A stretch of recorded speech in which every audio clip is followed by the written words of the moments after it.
بسم الله والصلاة والسلام على سيدنا محمد وعلى آله وأصحابه أجمعين. Assalamu alaikum wa rahmatullah. Question 755. When the state of Oklahoma voted in a referendum to amend the Constitution to ban Sharia law, what does that mean? I don't know. And yet the voters banned it anyway. And I don't have to tell you that the same exact forces that drove native peoples from their land 2 centuries ago, destroyed Black Wall Street a century ago, bombed a building decades ago, and tried to ban Sharia law not a decade ago, that those forces are alive and well today. Senator Ted Cruz said El Sayed wants, quote, Sharia law. To be fair, there's no evidence. بسم الله والصلاة والسلام على سيدنا محمد وعلى آله وأصحابه أجمعين. Assalamu alaikum wa rahmatullah. Question 755. When the state of Oklahoma voted in a referendum to amend the Constitution to ban Sharia law. And he and I were, in the middle of nowhere in Michigan. I don't even remember what town we were in. But we stopped at a rest stop, and he went inside to go to the bathroom, and I was outside just sort of pacing, checking my phone, and this guy starts walking up to me, and big burly guy, he was driving a truck, and fit a certain stereotype, and I'm like, oh God, where's my bodyguard? One of your former Democratic opponents, state legislator Mallory McMorrow, supports you, endorsed you right out of the gate, but she says she told you that in her view, you need to improve on, quote, being able to recognize that there are good people who just have a slightly different worldview. It's not turning everybody into an enemy, unquote. It was a similar criticism to what we heard from New York Times columnist Michelle Goldberg, who wrote that you have, quote, a blind spot, one endemic to his movement, an inability to grasp how and why people of good faith might see the world differently, unquote. How do you respond to those criticisms? No, I understand that we might see the world differently, but we also recognize the responsibility to come together. I was grateful for the conversation I got to share with Senator McMorrow, and also grateful for the conversation I got to share with the New York Times columnist. We have an opportunity right now to recognize that whatever differences we might have less to do with a moral bankruptcy and a lot more to do with differences in perspective. But what I will tell you is this. When you look at what Donald Trump is doing, when you look at what Mike Rogers wants to do and has done when he was in Congress, there are big moral questions to be asked. Should you be enriching yourself and your family to the tune of $2.2 billion via the presidency? Should you be using corporations as pawns in this game to enrich yourself and giving them favors so that they can raise rates and prices on all of us? Should you be in a scenario where you're questioning the outcomes of democratic elections? And I question the moral bankruptcy at the heart of that. Now, look, I've had a lot of different disagreements with some of my Democratic colleagues, and those are disagreements built on good faith differences when it comes to policy. But this is the time for us to come together now to take on the moral rot at the core of the Trump administration and the moral rot at the core of the corporatism that drives a guy like Mike Rogers, and I'm looking forward to locking arms to do that. In your vision of Medicare for All, would that be the end of private health insurance? No, not necessarily. I travel the state. I talk to union members all the time who say, look, we gave up increases in wages to be able to win good health care, and we're worried about what that might mean. To me, Medicare for All is not about what it takes away. It's about what it offers. Guaranteed health insurance from cradle to grave that you don't lose by turning 26 or turning 65 or getting married, getting divorced, getting a job, losing a job. It's there for you as you need it, and it will be good wherever you need to get your health care. It's not about taking anything away. It's about adding the guarantee, the security of having health insurance in your life in the way that seniors across this country have been able to benefit from. And it would make this more sustainable for seniors as well. The best single thing you could do to make Medicare more sustainable for our seniors is to make sure young people who tend to pay more into the system than they take out are in that system instead of paying money into the pockets of health insurance CEOs. His commercials are running now, and his lawn signs are everywhere, but they're thin, like his resume. Paper thin. Let me explain. Became a doctor to help people. He's not a real doctor, he's a paper doctor. He doesn't have a license, he never had a patient, he can't even give away aspirin off an ambulance. He rebuilt the health department after the politicians tore it down. As far as I could tell, he's only had 2 real jobs in his life. First, he stopped here in the city of Detroit, had a quick cup of coffee as the city health director. While there, money through his department was funneled into the pet program of Mayor Mike Duggan's mistress, one designed to reduce infant mortality. This is a terrible situation. And after just 16 months on the job, Abdul got gone. The Duggan mistress scandal exploded after he tried to destroy the evidence, and infant mortality, it went through the roof. That's the Abdul way, baby. A couple years later, he gets the top medical gig with Wayne County. Got thousands of glasses for kids, including me. Yeah, glasses with Biden bucks. That's not a fix. Medicare for All would be the de facto insurer for everyone. Medicare for all? Like Canada? It's so bad over there, they come here for a doctor. Medicare for all. Come on, man. And the other one. You're going to want to not get these things in the shot. Oh, okay. I don't think we can. Trying to keep the shot secular. Good evening. Excuse me, on a Sunday evening. Glad you guys could make it. That last cut, it's very quick. You may have to rewind it and watch it again. He's getting ready to do an interview, and as he's getting ready for the interview, he noticed the camera is showing all the Muslim stuff on the shelf. He's like, don't show that. No, don't show all that stuff. You got to cut that. We just need to focus here because we just need to be secular. See, everything about this guy just rubs me the wrong way. I cannot, and I will never call anybody a liar. Well, he's close to it. He's right up at the fence for being a liar. You know, I'm not a body language expert, but I've talked to body language experts. And one of the things that you'll notice as this guy talks is he closes his eyes a lot when he's asked questions. And I'm not talking about blinking. I'm like closing the eye. Is the sky blue? Yeah, you could say it. And he closes his eyes.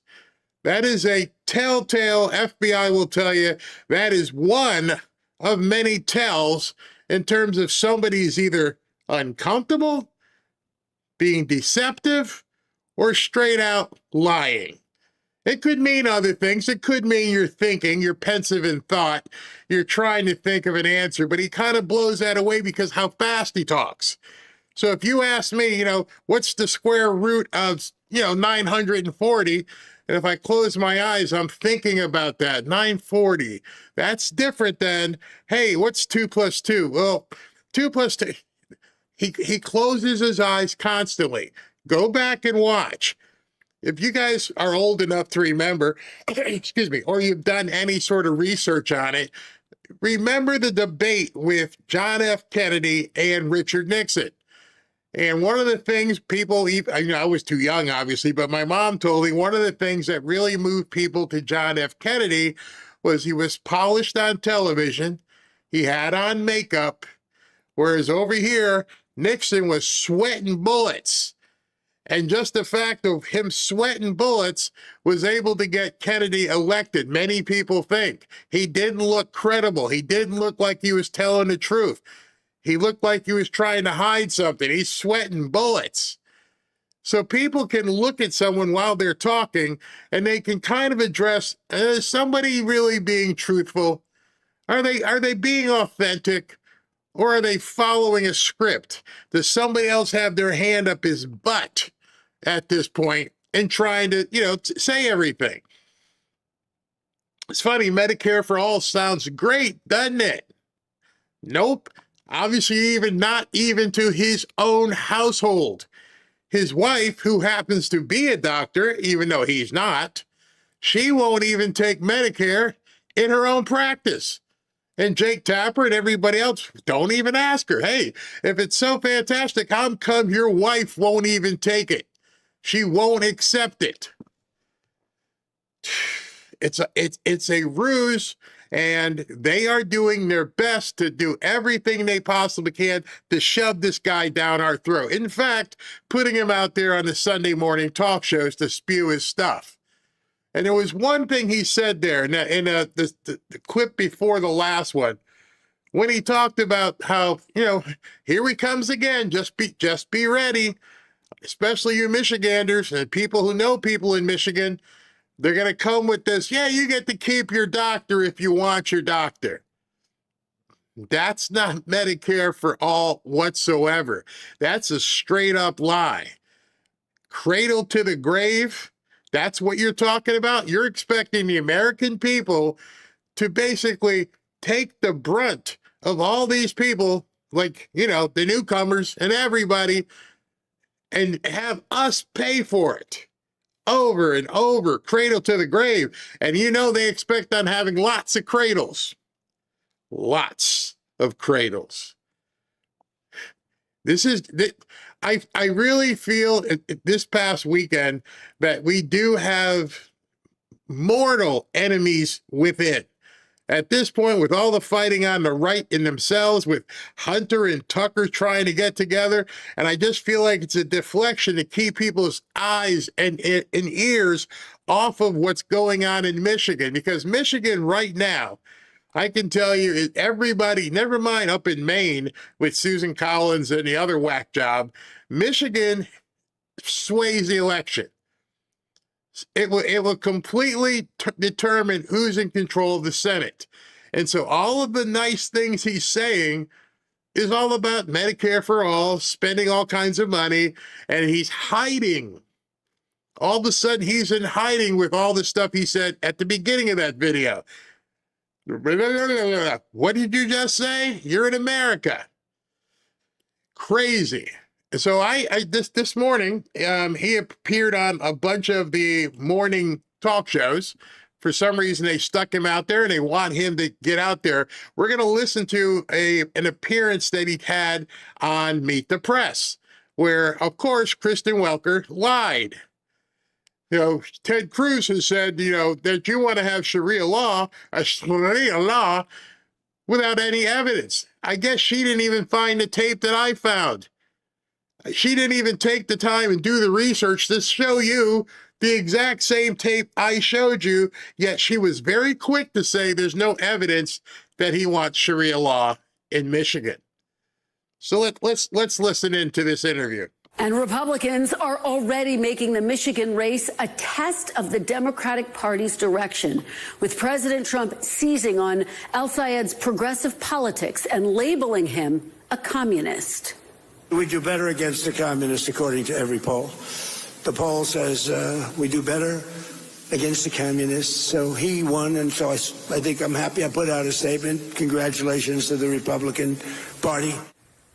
And joining me now is Michigan's Democratic Senate nominee, Abdul El-Sayed. Dr. El-Sayed, welcome to Meet the Press. Thanks for having me. Right there. Did you see it? That's a you don't have to think about that. So he wasn't thinking. He doesn't want to be there.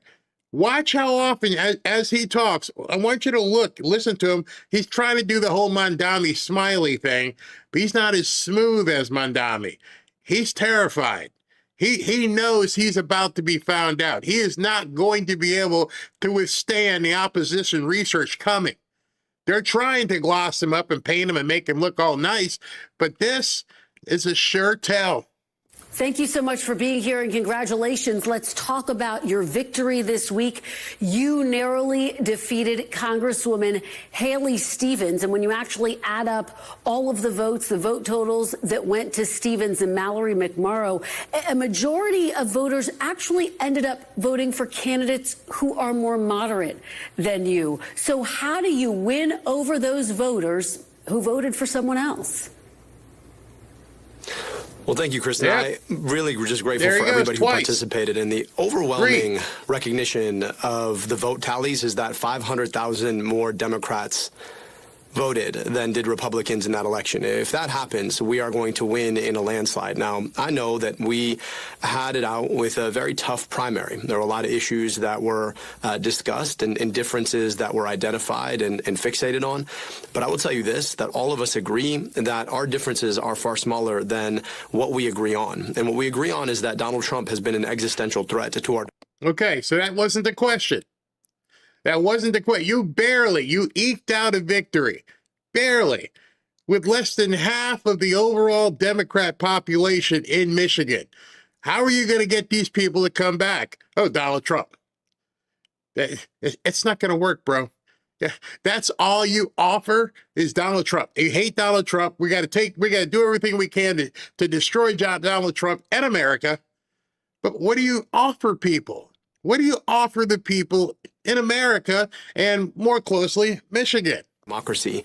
He is costing us jobs. He is costing us more at almost every aspect of our lives, whether it's our gas, our groceries, or our health care. And that Mike Rogers is going to be nothing more than a rubber stamp on Donald Trump's disastrous economic and foreign policies. And so this is the opportunity for us to come together, to mend fences, to build together the coalition. Oh, big gulp there, huh? Yeah, we can mend fences. He didn't mean shit. That huge. I mean, if you're body language expert, you're like, wait, bro, you're like 50 seconds into your interview and you're already dry mouth. Yeah. Is going to defeat Mike Rogers in November and defeat Trumpism over the next 2 years. Well, let me ask you about some news that we are learning this morning. Local outlets reporting that you spoke to former President Barack Obama on the phone. I know you're not going to give me every detail of the call, but what was the crux of his message to you? All right. So this is very important. He knows who his base is. He understands that these whack jobs in Michigan, that's who he needs to come out. He doesn't care about the white people. The liberal white people, they'll lick his boots anyway. But he knows he needs that core group. Now listen, she said former President Barack Obama. Listen to what he says. Dr. El-Sayed. Well, Kristen, you're right. I like to keep private conversations private, but it was a really warm and inspiring conversation. I got to be honest with you. I never saw myself ever able to run for public office. I literally told former President Bill Clinton that at my college graduation, in which I was the senior speaker and he was the main speaker. And I then watched the next year Barack Hussein Obama run for and win. I've never heard any Democrat call him Barack Hussein Obama. I've heard Trump say it. I've heard Rush Limbaugh say it. I've heard some people on the right say it. That was a direct call to the Muslim nation in Michigan. We're talking to you people, my peoples. You know, we brought Barack Hussein Obama in. He's with me. That, in between closing his eyes, that might have been the most truthful thing he says this entire interview. He's letting those people know Barack Hussein Obama is with Abdul Mohamed El-Sayed. No accident there. The presidency, I watched him serve with a level of class, a level of elegance that we could only pine for now. So I really enjoyed the conversation. I was grateful for his advice. It was very warm, very inviting. And I know that he knows the critical role that Michigan is going to play in holding Trump accountable, in winning back the Senate, and in building forward the future that we need. Is he going to campaign with you, Dr. El-Sayed? Now, we also have to go on her end of the thing here. She's making sure to announce to him and to announce everybody watching, she's giving him a position of authority. She keeps referring to him as Dr. El-Sayed. The guy's not a doctor. No more of a doctor than Jill Biden was a doctor. It's a trick. It is a trick for the people watching at home to understand this guy is bigger. He's bigger than life. He's bigger than Mike Rogers. He's not like MAGA. He's a doctor. Nobody's going to check and find out he's just got a doctorate. Yeah, I guess you could say he's a doctor. Like my lawyer is a Juris Doctor, a JD, but it's not a doctor. And so what they're trying to do right now by doing this is try to let people know and feel comfortable that he knows enough about healthcare.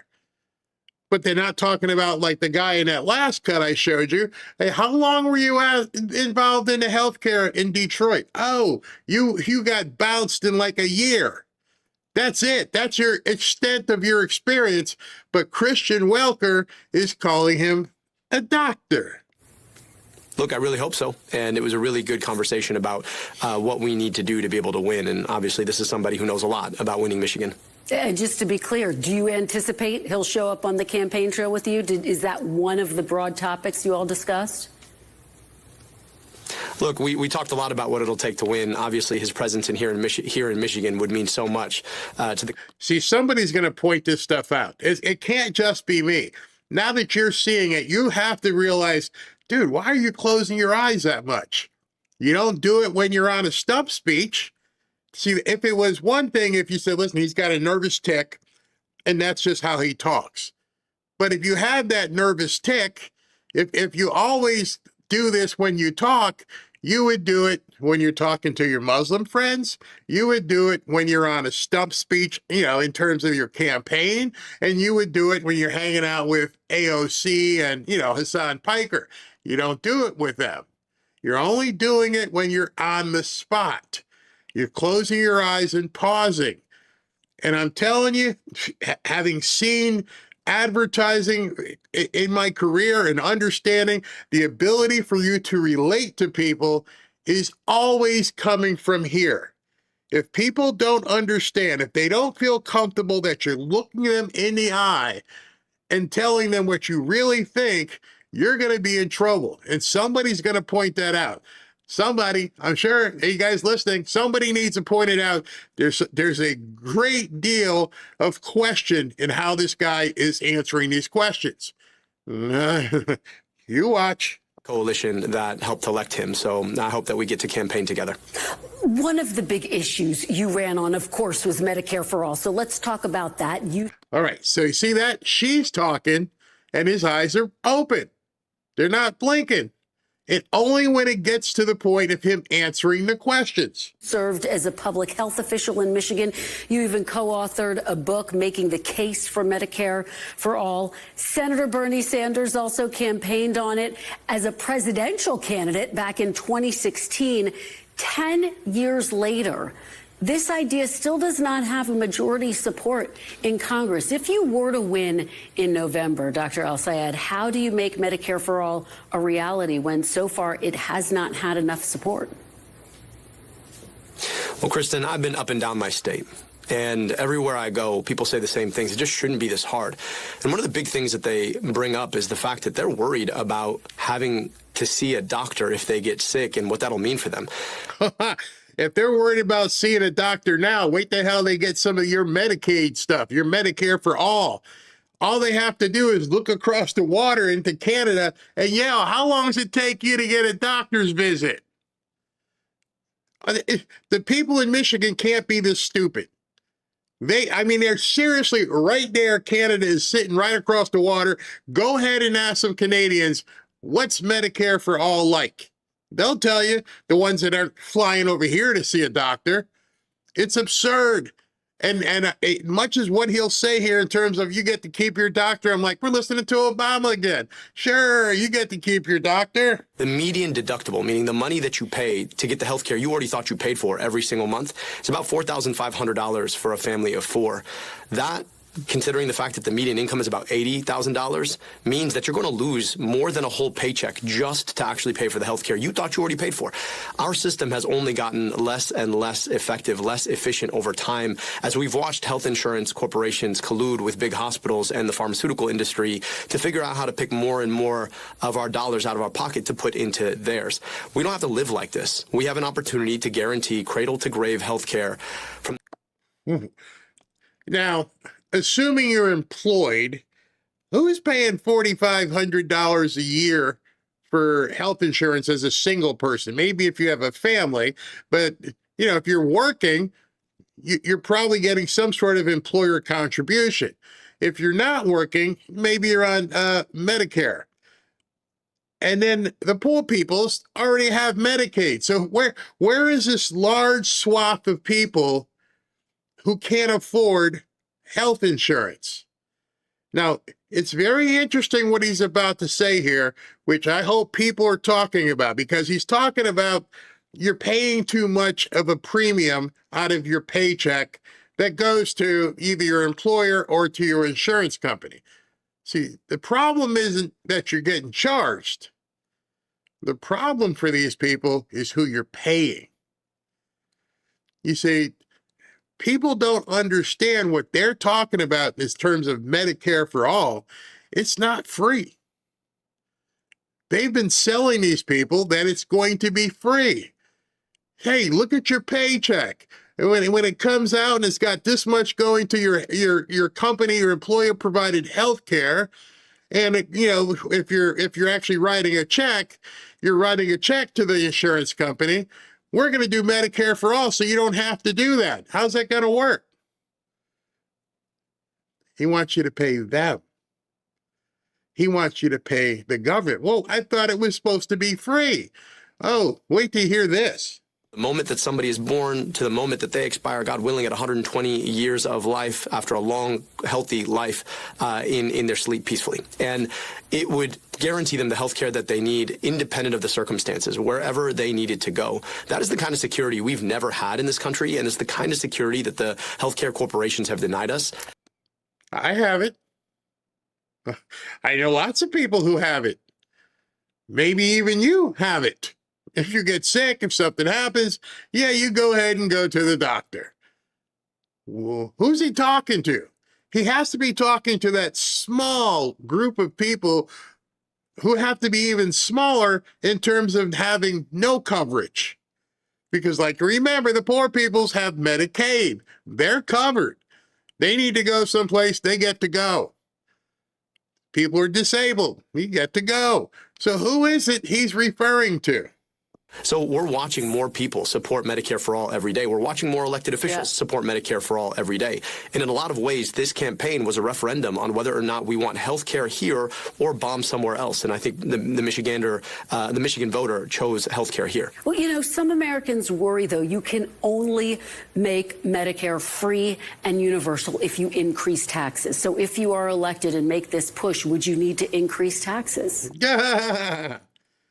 Why'd you use the word free? Wait a second. You can only make it free if you raise taxes. You can only make something free if somebody else is paying for it.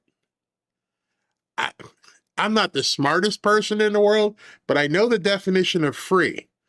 And the definition of free doesn't at all mean that somebody else is paying for it. But here's the great response that you need to focus on. And Ashley, you may need to clip this because this is what you need to listen to.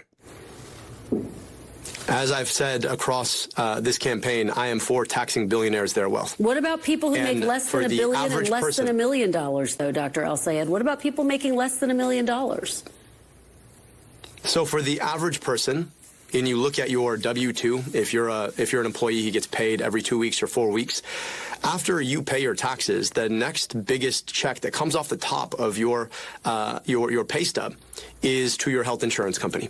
So imagine instead of paying that to your health insurance company, whose CEO makes $20 million a year, instead you paid a little bit more in taxes for health care that you wouldn't lose if you lost your job. You catch that?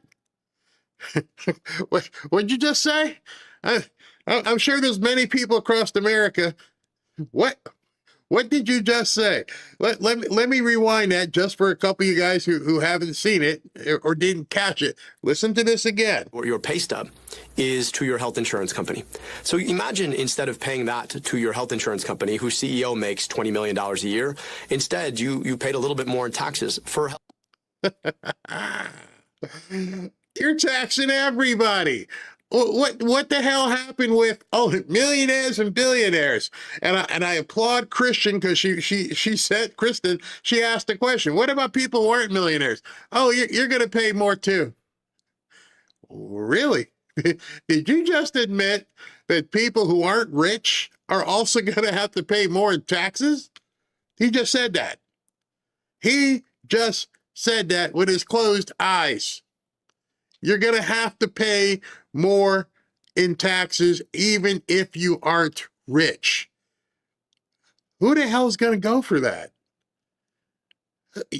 Every single one of you right now who's not a millionaire, they just told you, because this is the Bernie plan, the socialist plan, the DSA, this is the Mandami plan. It's all the same plan. No, instead, it's not free, but instead of it coming out and you paying the premium, you're going to pay us. We're just going to take the same amount of money. So if you're paying $100 every 2 weeks for your premium, you're not saving anything. We're going to take it. We're going to raise your taxes so we can have that $100.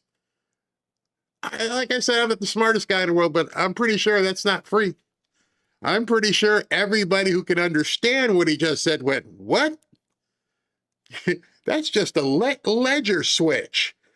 Hey, so I'm not saving $100 for this Medicare thing. No, you're just saying instead of paying them, pay us.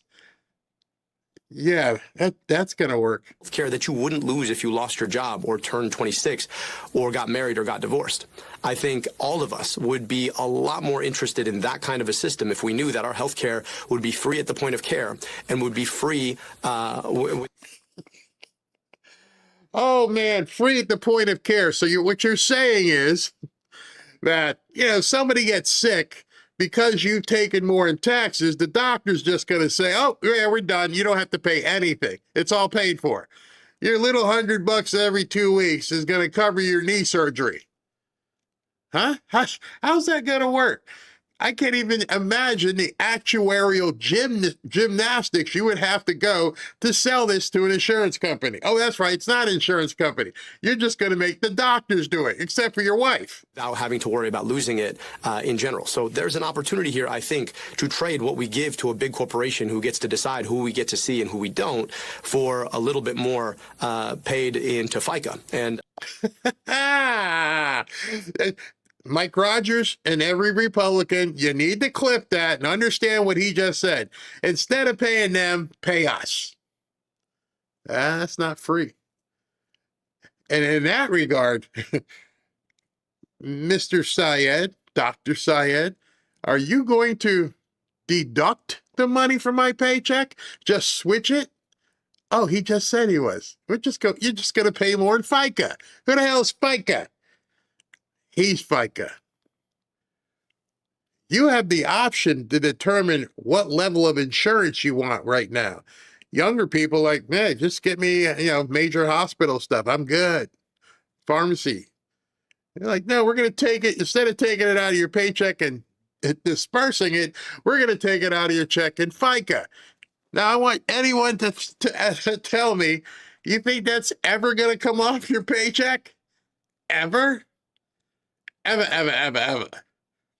Once they start taking your money and increasing FICA, you're effed.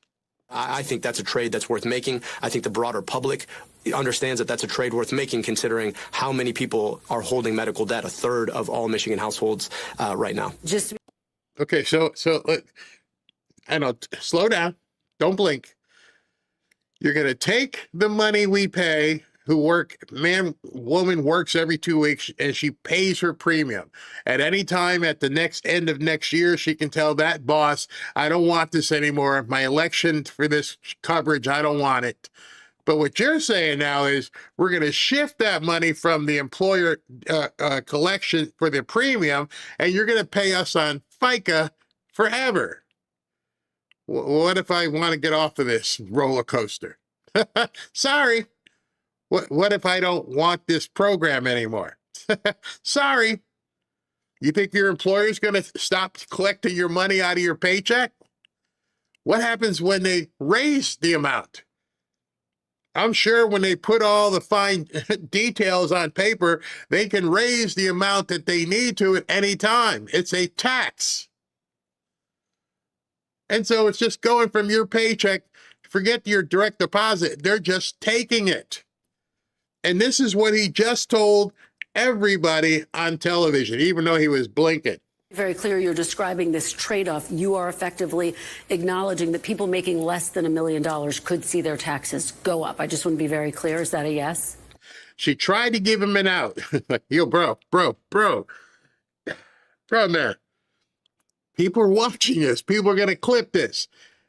I want to give you a chance to say, no, that's not what I meant. Oh, I misspoke. Are you sure you're telling people, even if you're not rich, we're going to take more of your taxes from the government and give it to the government? Are you really okay with that? Because my editors at this point, they can't clip this out. So I'm winking at you because you're winking at me. I'm winking at you telling you, you sure about this, bro? I'm saying that we'd be paying for healthcare in a different way. Instead of paying a health insurance company whose CEO makes $20 million, I would much rather pay for durable healthcare into a government, which, of course... Right there, Christian Welker's probably got someone in her ear going, cut, go to commercial. He effed up. He effed up big time. We're just going to do it different. Instead of paying the insurance company who's got the big rich CEO, you're going to pay us. We're from the government. We're here to help. He just told you, me, everybody. Even Christian Welker's like, you sure about this, bro? Yeah, you got this, right? You really think that people didn't hear that? You want to change that? No, I'm pretty good. We're going to change things up. You're going to pay the government. This is the enemy within. This is what they want. And you can tell now he's not polished enough to think on the spot. Maybe she should have given him the questions in advance so he could have crossed them out or something. He's not there. He doesn't have the polish. He doesn't have the charisma to actually think on his feet. He's blinking completely. And then he blurts out the punchline. We are the joke of that punchline. And I say his living in Florida because this is what they want nationwide. He's saying it in Michigan, but Mondami's saying it in New York, AOC saying it, they're all saying it. See, at least Bernie was like, millionaires, we're going to tax the rich. And this idiot just went on television, everybody, we're going to get some from everybody. We all know provides health care for seniors who need health care the most. So if I'm trading paying a CEO to make more money or paying government to guarantee me health care, I'm picking the latter every time. All right. Wow. Y'all caught that, right? I just wanted to make sure everybody heard that. If it's a difference of paying a private company, which I could always cancel if I didn't like it, or paying the government, well, that's a trade where you're going to have to make. So tell me how I cancel it when your service sucks. Tell me how I can cancel it when you're telling me I can't get a doctor's appointment until, I don't know, November. Tell me how you're going to go through and tell every single person, and man, I've seen the DMV. Wow. Let's talk about another big issue that dominated the campaign and will undoubtedly be a big topic of conversation in the general election, your criticism of Israel. President Trump had this to say after your win this week. I'm going to play it, get your reaction on the other side. Take a look. He doesn't love Israel. He doesn't love Jewish people. He hates them. He hates them with a passion that burns in his heart. What's your reaction to that, Dr. Al-Sayed? I love and revere Judaism. Oh, I got to close my eyes for this answer. Oh, I don't want you to hear that because I love Israel. I love Jewish people. And the Jewish people. I believe they're a light unto the world. I grew up in a community that had a large Jewish population. I was so grateful to get to be invited to Seder and to Shul and to Bar and Bat mitzvahs. I'm really honored for what I learned and got to share with my Jewish sisters and brothers. But they are not the same as AIPAC in Israel.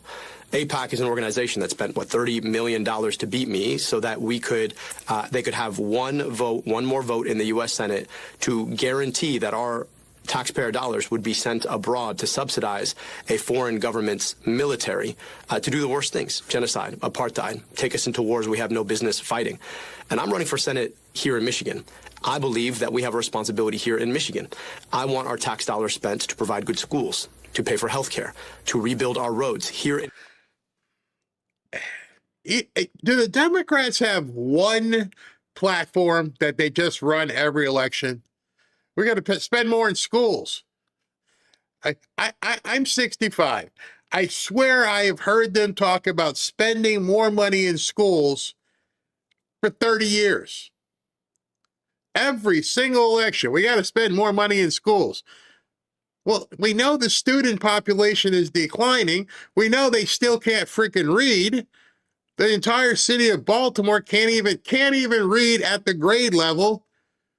But every single election, we got to spend more money on schools. Why? Because the Teachers Association feeds back into the Democrat Party. It is a circular laundromat. That's number one. Number two, we got to do something about the roads. I live in probably the biggest road construction area in the country. They were always working on 95. It goes from 2 lanes to 3 lanes to 4 lanes because so many people are coming down here. Somehow we're able to do it. But I guess in these communities, it's the roads and bridges. What? You ask that every single year. And then, of course, healthcare. Always. It's the same. At least he didn't talk about baby removal. But it's always the same 3 things. What the hell is wrong with liberals? Michigan, rather than it being sent abroad to subsidize foreign militaries. That's not just Israel, by the way. That is also Egypt and Saudi Arabia and Jordan and Pakistan. So I believe in international law. I believe in equal rights to peace, dignity, and self-determination.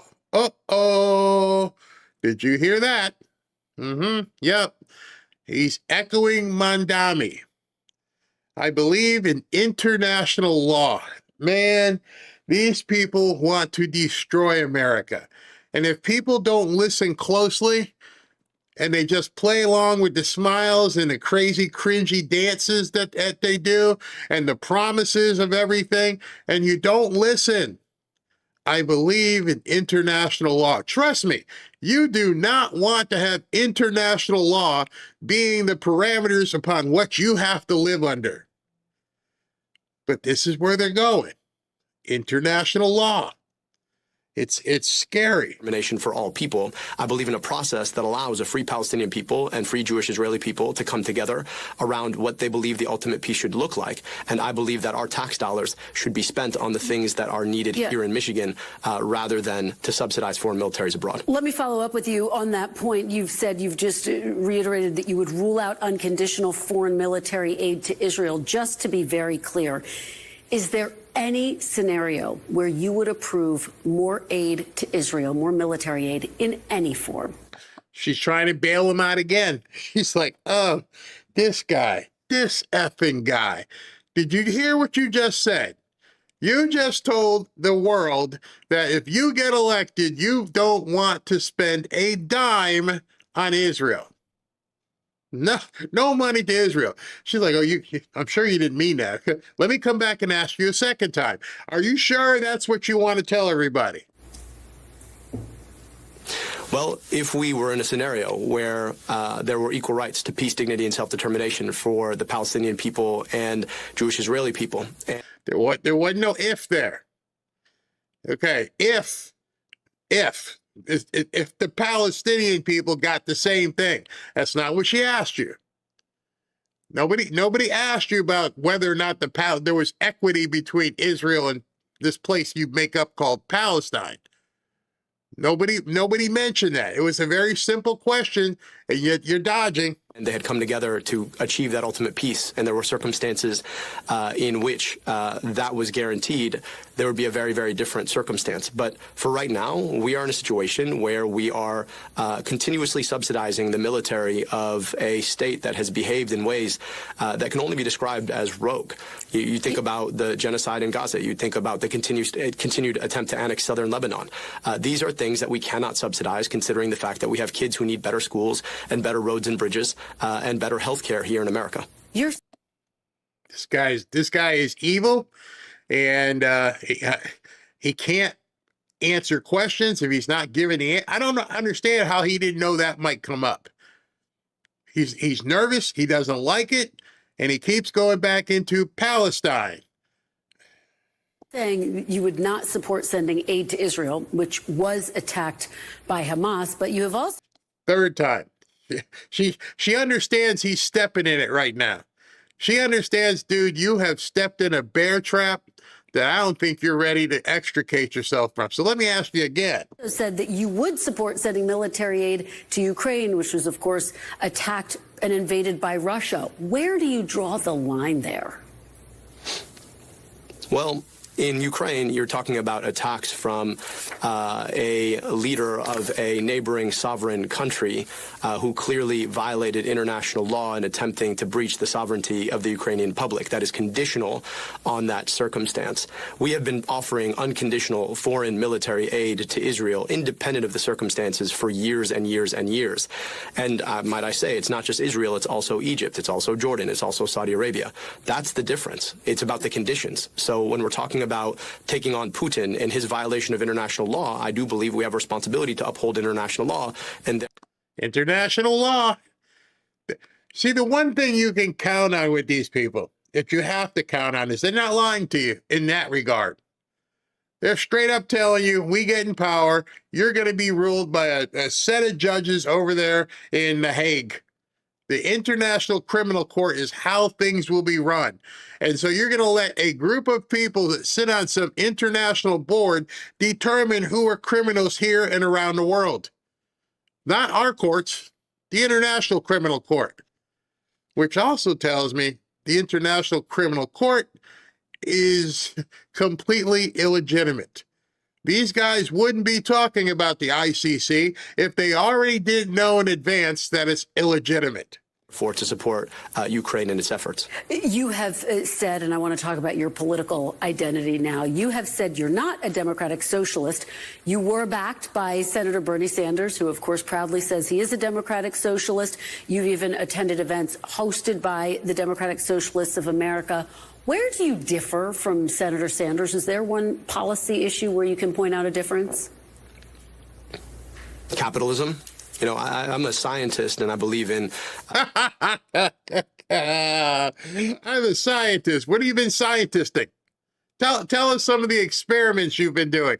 Tell us some of the, different kind of programs you've worked on. Tell us about your scientisting. We'd love to know about that. Yeah, you liar. Good, thoughtful, evidence-based solutions to problems. When it comes to the question of capitalism, allocating capital based on supply and demand at the level at which it's supposed to work, where you have free entry and exit into markets, I support that idea. I understand right now, though, that we don't live under capitalism. We live under corporatism. You have huge corporations that have used their power, in effect, to try and buy politicians so that those politicians will turn around and help them use government to protect their position in markets. That is anti-capitalist.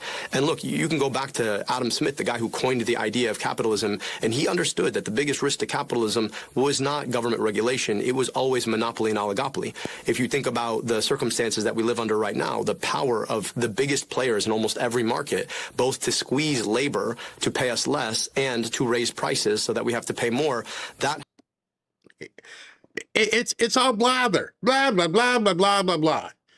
We're in a country. It's not the big corporations. There is nothing. I've said it so many times. It drives people crazy. There is nothing holding people back from earning as much money as they possibly want. Some people are comfortable making $1,000 a week. Some people are comfortable making $2,000 a week. Some people are comfortable making $500 a month. It's an individual choice that he's trying to take from people. They don't want you to be prosperous. Notice he never says that. In the entirety of this 17-minute interview, he never mentions, I'd love for everybody to be prosperous. I would love that we put in place some sort of policies and things where everybody can earn as much as they possibly want based on their terms. No, doesn't say that. Has been anti-capitalist on its own terms. And so it's not that you have to be a socialist to believe that the government has a role in protecting a market or guaranteeing us health care or fixing our roads and bridges or providing... Excuse me, I almost said it. It almost blew out my mouth. What the F does that have to do with people earning prosperity?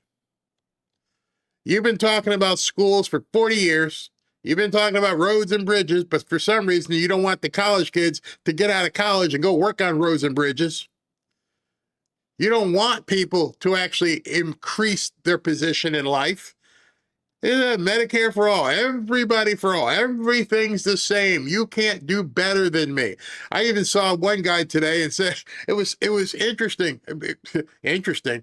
It was absolutely insane. I saw somebody post. Let me see if I can pull this up real quick. I should have had it ready, because it just doesn't make any sense whatsoever. All right, so this guy posted and says, oh no, he's making fun. A tax increase on people earning $850,000 per year would also benefit from the new system.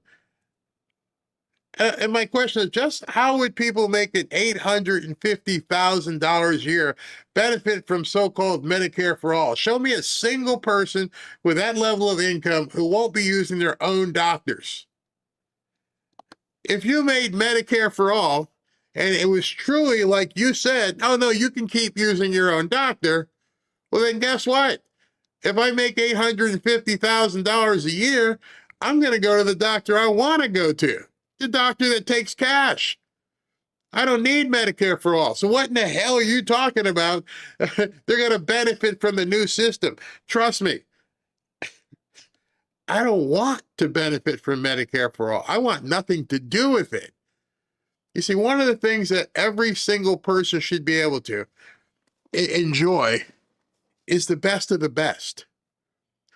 And if you want to buy the best car, if you want to buy the best food, if you want to pay for the best doctor, you should be able to do that.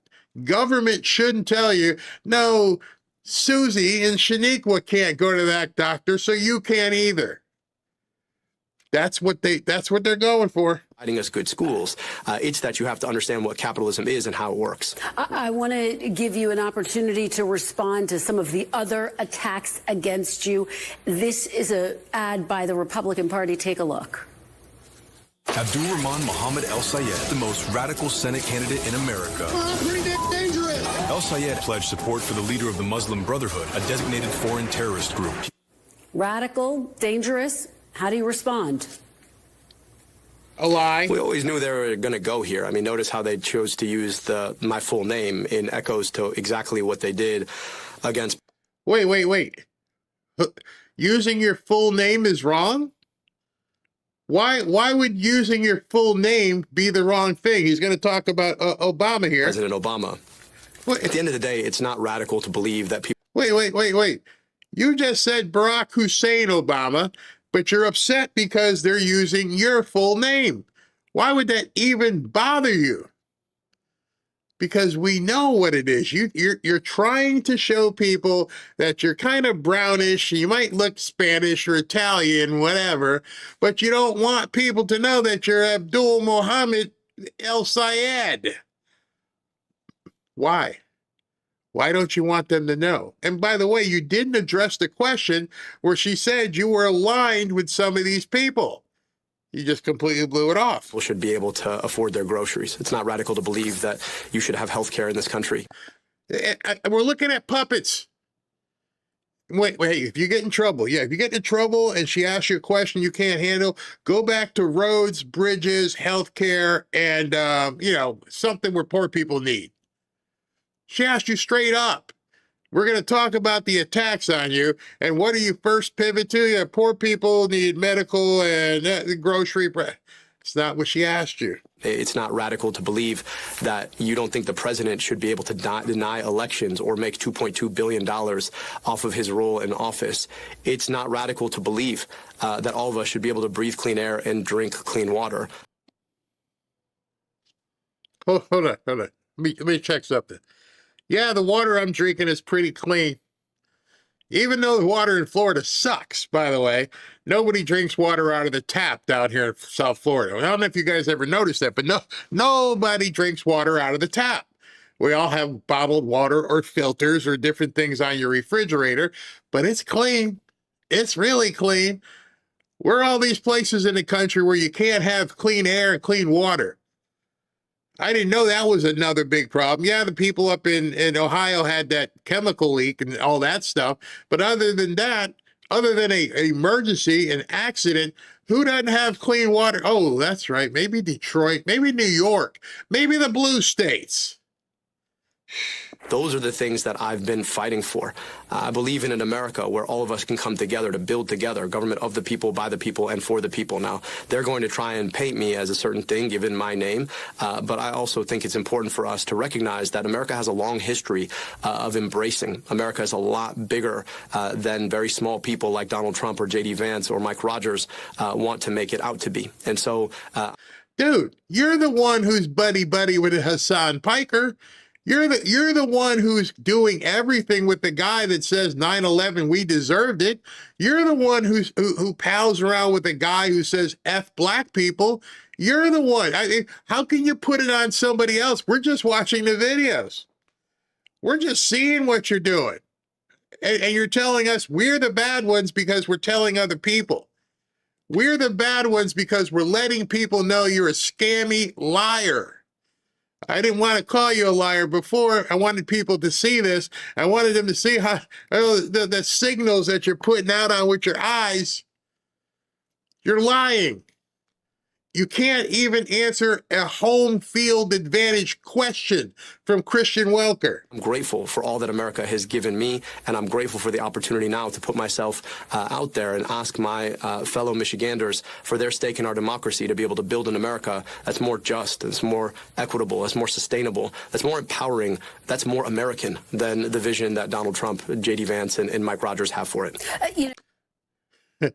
So you didn't really answer that question either. Okay, we'll check that off because we should bring that back to him because he can't answer his affiliation with terrorist organizations. His father. I'm just saying. You can't answer the question. It'll come back. You face scrutiny for campaigning with socialist streamer Hassan Piker, who has made a series of inflammatory comments, as you well know, including saying America deserved 9/11, describing Hamas as a lesser evil than Israel. Do you plan to continue to campaign with Hassan Piker in the general election campaign? So I can answer this question. I don't have any notes, nothing on the teleprompter. I'm fine here. I can tell you what he's going to say before he even says it. You know, he's been using this catchphrase. It's more important who I'm campaigning to than who I'm campaigning with. As if that's supposed to be a nice brush to just brush it all off. It's not going to work, bro. It's not going to work. You're going to have to meet this head on. But there's got to be a reason why he won't distance himself from Hassan Piker. I'm sure he's had meeting after meeting after meeting, and people have said, ditch the loser. You can't ditch the loser. He's going to drag you down. And for some reason, he won't. He won't distance himself from Hassan Piker. He's completely, no distance between them. Why? Because he needs Hassan Piker to say the things he can't say. That's his wingman. Go ahead and tell him I hate the Jews. Yeah, tell him I hate the blacks. Yeah. Oh, that's him saying it. It's not me. We are all judged by the company we keep. Look, I'm less concerned now with who I'm campaigning with, a lot more concerned about who I'm campaigning to. Yeah, there it is. There it is. He's got that down pat. You know, it doesn't really matter who I'm campaigning with. This matters more for who I'm campaigning to. Okay, are you campaigning to the Jews? Just wondering. You going to go to some synagogues? You campaigning to the blacks? Just wondering. Just wondering. Because who is it that why it's so important for you to be attached at the hip with Hassan Piker? A lot of work to do to continue to build the coalition that's going to beat Mike Rogers. Would you welcome him, though? On the campaign trail with you? Like I said, I'm a lot more focused on who. He won't answer the question. He won't even say yes or no. Hassan Piker, you gonna have him out there? I'm more focused on I can't really focus because I can't frickin' see, but I'm more focused on the people I'm campaigning to than the person I'm campaigning with. How long is that gonna work? Watch that metamorphosis. Maybe he does kick him to the curb real quick because every single person watching on television online is like, you're hanging out with this dude again? This is the guy. I don't know if you saw Rolling Stone try to come out with a giant expose, beautiful, talking about Hassan Piker on the cover and everything, trying to gloss him over. Can't put lipstick on these pigs. You can't do it. They mean what they say. That's the problem that all these people are having, is that there's so much video. Not just one or two clips. There's so much out there that he can't get away from it. They are joined at the hip. And so if he says something, that's because somebody has got their hand up his butt. I'm campaigning too. So I think we have this notion sometimes on shows like this that we cannot or should not talk to certain groups of people. And I'll tell you that the 3 million people. Yeah, there are certain people you shouldn't talk to. I'm pretty sure President Trump wouldn't have a campaign meeting with the Ku Klux Klan. I'm pretty sure President Trump wouldn't have a meeting with Antifa. Yes, there are people you should not be associated with. All the way down to individuals. I remember one time I was working in a bar and this guy that I was working with was cheating on his wife. And, you know, I was covering for him. If his wife called, no, I ain't seen him. And I remember Robin said to me, I'm like, what's wrong? If you're allowing that to happen, it's on me. I'm like, oh, yeah. People see you covering for somebody like that. I'm like, okay, I'm done. Good luck, man. I can't cover for you anymore. This guy, he just won't say it. Who listen to Hassan are people I want to make sure understand that there's a pathway into our politics around getting money out of politics so we can keep money back in pockets and pass Medicare for all. And so I'm going to continue to have the conversations with those folks. Okay, so he says the reason why I'm hooked up with Hassan Piker is because I need him to access these nuts. That's specifically what he just said. Hassan Piker reaches 3 million people, 3 million nuts. And I need those nuts. Here, let me rewind that back about 10 seconds so you can hear exactly how he says this. Because here we go. Coalition that's going to beat Mike Rogers. Would you welcome him, though?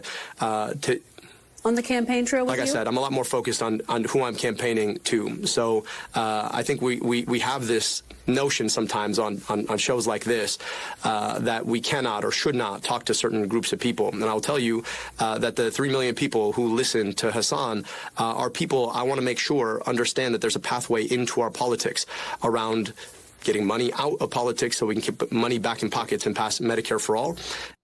Okay, so you need him. That's what you just said on national television. He's got a big online audience, and his audience is a bunch of nut jobs. But I need those nut jobs. I need to activate those orcs. And so it's worth it to me to make sure I can activate these people, even though he's saying the craziest things ever.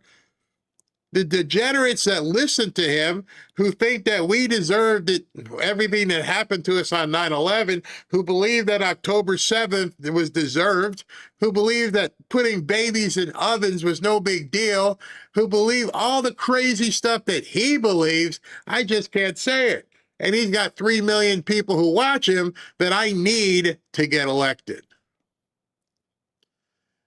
I don't think you could define scumbag any better. This guy is the worst of the worst. This is egregious.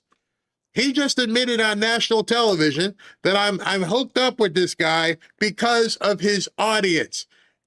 And if his audience is as feverish as they are because they listen to the spewing that comes out of his mouth, then you are basically Gandalf. You're trying to get all these orcs to come out. Or Saruman, whatever the guy's name is. This is insane. And this was on a national television program. Whew. And so I'm going to continue to have the conversations with those folks who we desperately need to reach out to. Desperately need. This was one of the worst television interviews I've ever seen any candidate ever give. I don't just need Hassan's audience. I desperately need them. Wow. Wow. I'm going to continue to have conversations with seniors in senior homes, folks up north, folks in Detroit, folks in Grand Rapids. So again, I'm a lot more focused on who I'm campaigning to rather than who I might campaign with. When asked about Hassan Piker's comments on 9/11, Senator Bernie Sanders called it a dumb statement. Do you agree? Do you disavow those comments that America deserved 9/11? I'm running for the senator of a state in the United States. I'm running for the senator of Michigan, the great state of Michigan. This is the softball of softballs. Will you disavow what he said about 9/11? Couldn't have a softer question ever presented to a candidate for the United States Senate. Your buddy has said we deserved 9/11. Will you right now disavow that comment? Of course. Of course it was a dumb statement. And of course, I think Hassan himself would say that was a dumb statement. He disavowed it. So yes, America didn't deserve 9/11.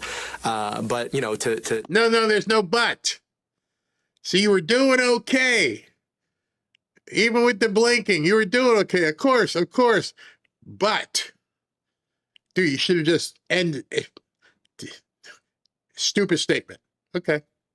And then wait for the next question. But to sit here and play gotcha politics with a dumb thing somebody said out of context that they disavowed themselves to say, oh, well, what does that mean about what you think? I want to be held accountable for what I say and what I do. Okay. I want, y'all need to clip that. I want to be accountable for what I say and what I do.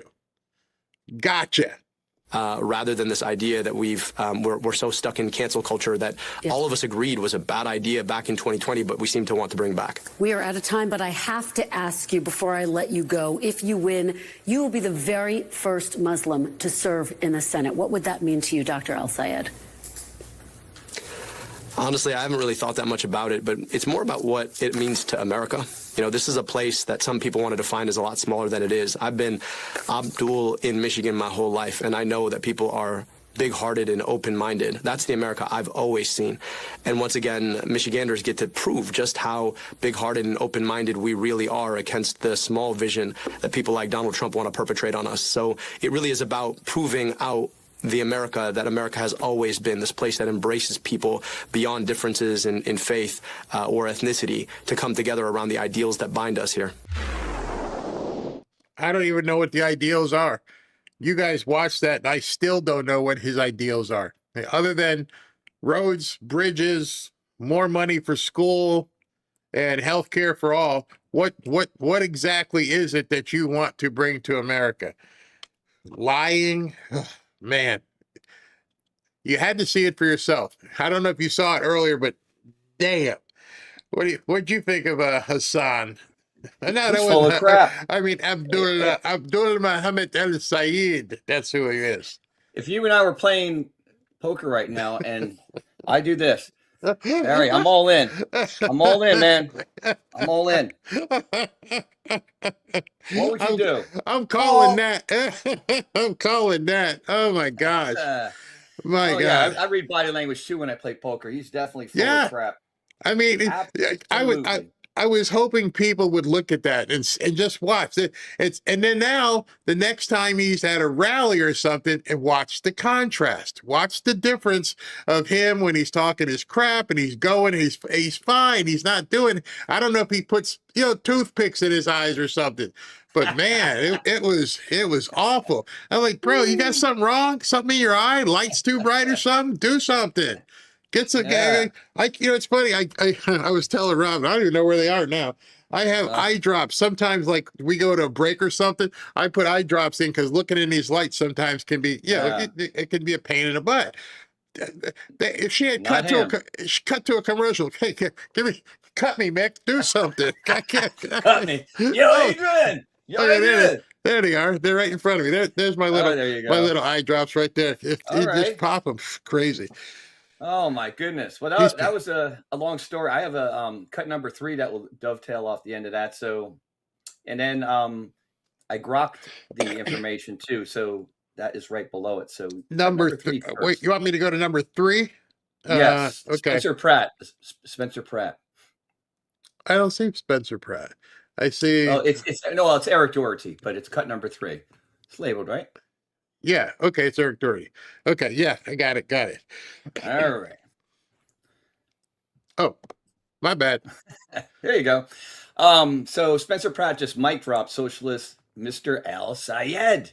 He goes, this scammer owns 3 homes around the world. Literally, all these commies are scammers, LARPing as victims of capitalism because they think you're dumb. Nearly every socialist is like this. They want to raise all your taxes, steal all your money, while keeping everything for himself. Now go to the mic right below, Grok. I did Grok it. I want to see what kind of homes did he own and how much does it add up to? Let's check it out, shall we? Is it a different chat number? Is it right below it? Okay, yeah, Yeah, I got it. Yeah. Okay, let me click on this and see if I may have to. Hopefully you can open it up. I do as a link. I will. I just have to make it smaller so it fits in that window. Because Grok doesn't adjust the site. All right, hold on. Let me see here. Well, Al Sayed is out there saying, I got to get more money, tax people because, we're all poor. Well, interesting enough, he owns 3 homes around the world. The first one is in Michigan, valued at like $250,000 to $500,000. Then another one in India, that's about $250,000, and then another one in the UAE, which is in a very expensive area, $250,000. So if you add it all up, that's about $1 million. And that's just the homes he owns. He also gets rental from it. And who knows what else he's getting, besides that. But another socialist saying, tax the rich, pay your fair share. Meanwhile, look at him. Notice that two out of the 3 are someplace else where nobody, $1 million, 250, $1 million. Yeah. He's at over like close to $1 million in property. Imagine that, Barry. Not paying any tax here in America on Dubai. Ding, ding, ding. Yeah. Wait a minute. Is he not paying his fair share? Come on, man. I know he fought it for a long time. He didn't want to disclose his financial information. Good, crazy. All right, so this one here, this looks interesting. This is which one is that? McKinney, Texas. What is this? Yes. So outrage is erupting after the Texas Council votes to approve a large Islamic center. I mean, make it make sense. A bunch of citizens stormed the meeting to oppose it, including an Iranian Christian migrant who survived Sharia law. I saw that video, actually. I think it's in the video down below. Anyway, he goes, I'm a Sharia law survivor from Iran, and I'm here to tell you this is a dangerous ideology you're allowing into your country. Other angry residents, they forced their way into countries and forced their religion. So assimilation. It may become a base where young men and women will be taught and trained to overthrow this great nation, a threat for which my forefathers fought with their own blood to build for the liberty of its citizens. The Imam of the McKinney Islamic Association, Sheikh Mohammed Ajab Bali, it's hard to say their name sometimes, holds leadership roles with the Islamic Tribunal of the Dallas area. The Attorney General stated that the group has sought to replace actual courts of law, impose Sharia on disputes among Texas Muslims, and falsely represent its decisions as final judgments with the approval of the Texas, without the approval of the Texas judicial system. This has to be blocked everywhere. The council members are traitors. Why would they do that? I don't get it. It doesn't make any sense why they would, be approving these things. I guess they may look at it and say, we people will say we're bigots if we don't approve it. Islamophobia. I mean, yeah, but once again, I think some of these people are being funded, because who's watching all these local councils or even the school councils in your local town? Like they're being infiltrated with a bunch of commies and libtards. I mean, I see it all the time in my area, the stories that come out. Here, it's at the ground level, Let's listen to the video. Over Islamic encroachment in the U.S. In McKinney, Texas, the city council voted unanimously to approve a new mosque and Islamic center, but many residents there are outraged. I'm a Sharia law survivor from Iran. And I'm here to tell you, this is a dangerous ideology you're allowing in their country. That they forced their way into countries and forced their religion. It may become a base where young men and women will be taught and trained to overthrow this great nation, a threat for which my forefathers fought with their own blood to build for the liberty of its citizens. Yeah, their concerns might have some merit. Here's what one state representative had to say. The Imam of the McKinney Islamic Association, Sheikh Mohammed Al-Jabali, holds leadership roles with the Islamic Tribunal of the Dallas area. The Attorney General stated that the group has sought to replace actual courts of law, impose Sharia on disputes among Texas Muslims, and falsely represent its decisions as final judgments without the approval of the Texas judicial system. Yeah, other Islamic centers and mosques across the country are also reportedly facing opposition in the South, primarily there. Wow. That's watch out. You're the thing that got me in that clip was it was unanimous. So we're seeing a bunch of people at the hearing, and whoever is representing the people in the hearing said, nope, unanimous. Everybody up on the dais went and said, yep, we're going to vote for this. Completely antagonistic to the people in the audience. That's insane. Wow. Did you see earlier Nancy Mace was on CNN and she was saying that okay, let me send you the clip real quick. And there it is. She basically was saying that the Islamic invasion, if it spreads nationwide, our granddaughters will be wearing burqas to school. I mean, here's Nancy, who, we're not all a fan of for obvious reasons, but the clip is it's 4 minutes long. I don't know if you need to play the whole thing, but you know what? I'll come back to this. Okay. I just downloaded it. I'll come back to it while we're playing something else. But yeah, it's crazy. And then I'll save that other one you have about what was the other one? Yeah, the flock too. Yeah, we'll come back to that as well. All right, sounds good, Barry. All right, thank you, sir. Man, crazy times we're in. Bound to also get worse if we don't come together and do something about it.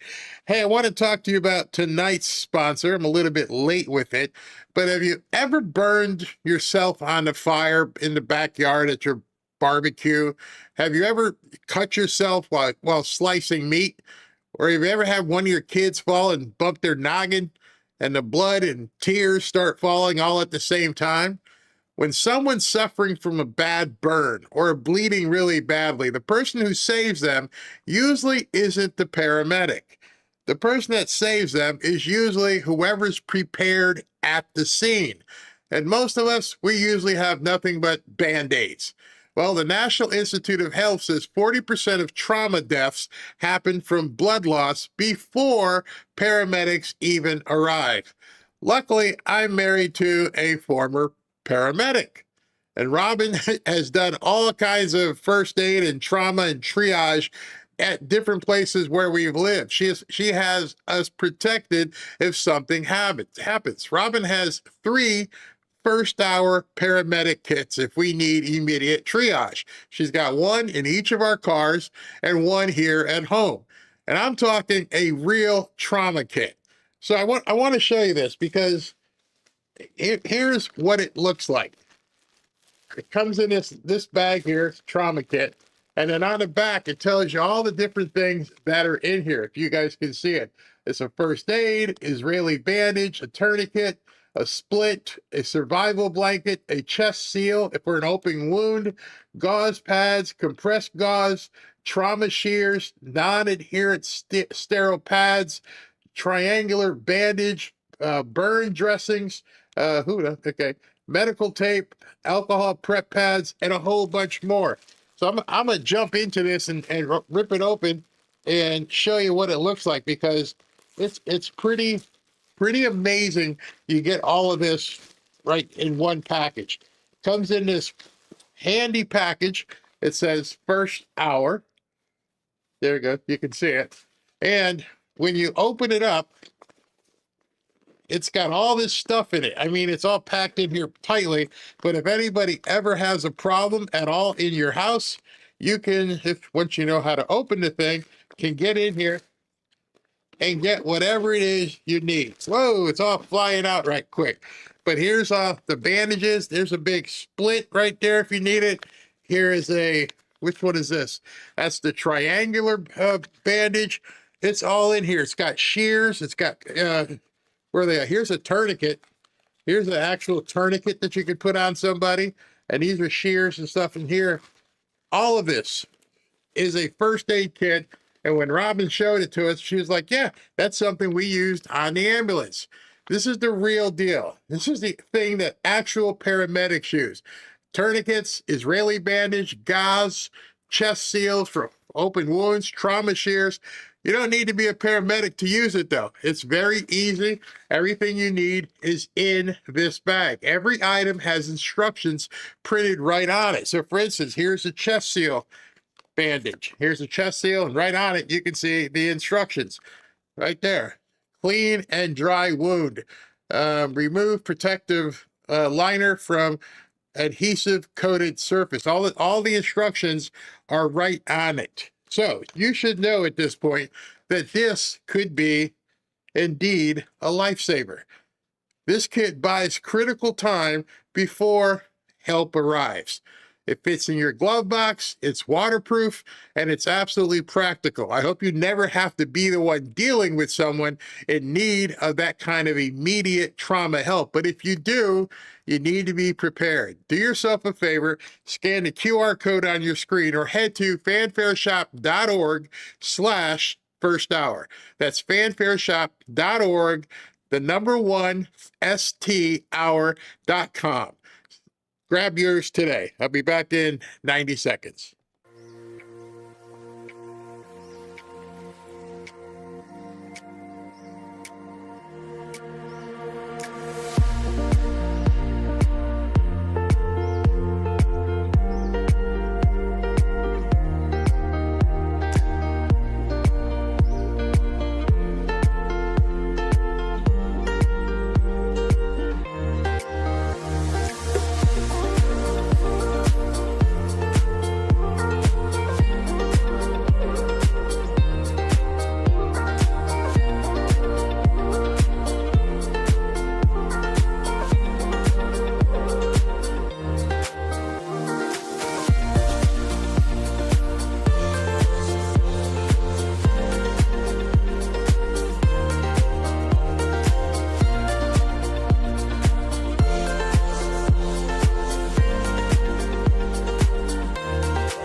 Back to Fanfare with Barry Cunningham. This is a featured presentation from the Fanfare Newsroom. I want to pick your brain on not just the conservative media, but like the conservative landscape looking ahead past midterms 2028, because you kind of invented conservative new media.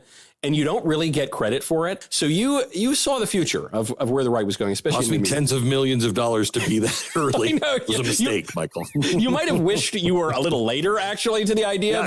Yes, but the idea, eventually the time for the idea came.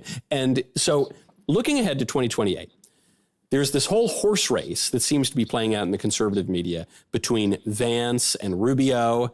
I think it's all kind of made up, but Vance, Rubio, there was some poll that came out. DeSantis showed up in the poll. Ted Cruz showed up in the poll. Rand Paul might run. There's all this debate between the neoconservative faction, the populist faction, the libertarian faction. You know, plus ça change, plus c'est la même chose. What is your just 30,000-foot view of the state of conservatism looking ahead into 2028? All right. So if you guys see the poll right now on YouTube, I put up a poll saying, moving forward, what do you want to see more of? And your answers shocked me, because what you're going to hear over the next couple minutes is many of us have been sitting and having meetings like, okay, how do we get ready for 2026's midterms elections? How do we get ready for 2028? Is the same thing we're doing now going to continue to work? What do we need to adjust?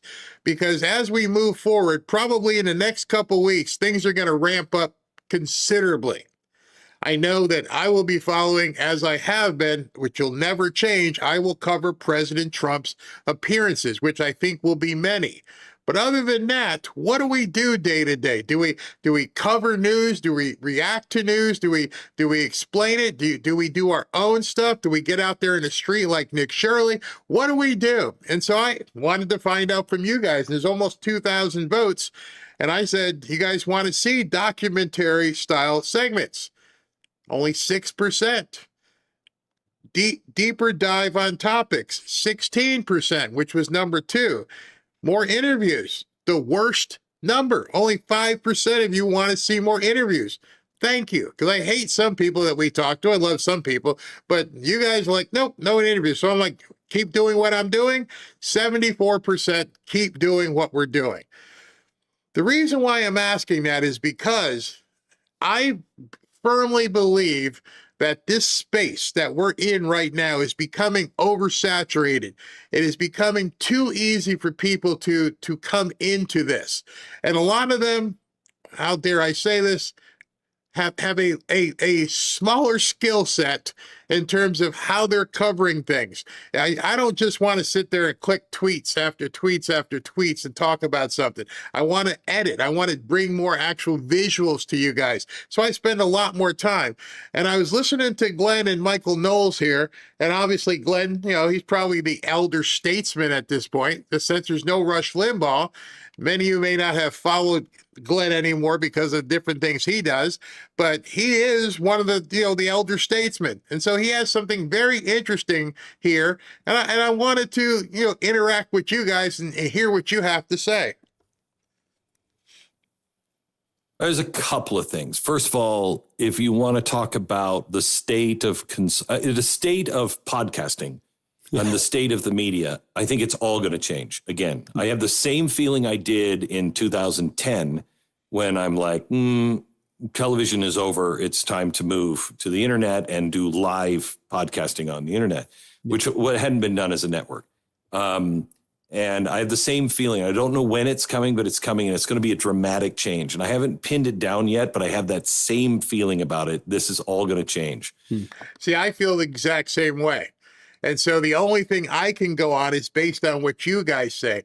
And SV is looking at the chat right now. And I figured tonight's a Sunday, let me take a few minutes and find out if we can, from our side, understand where the puck is going.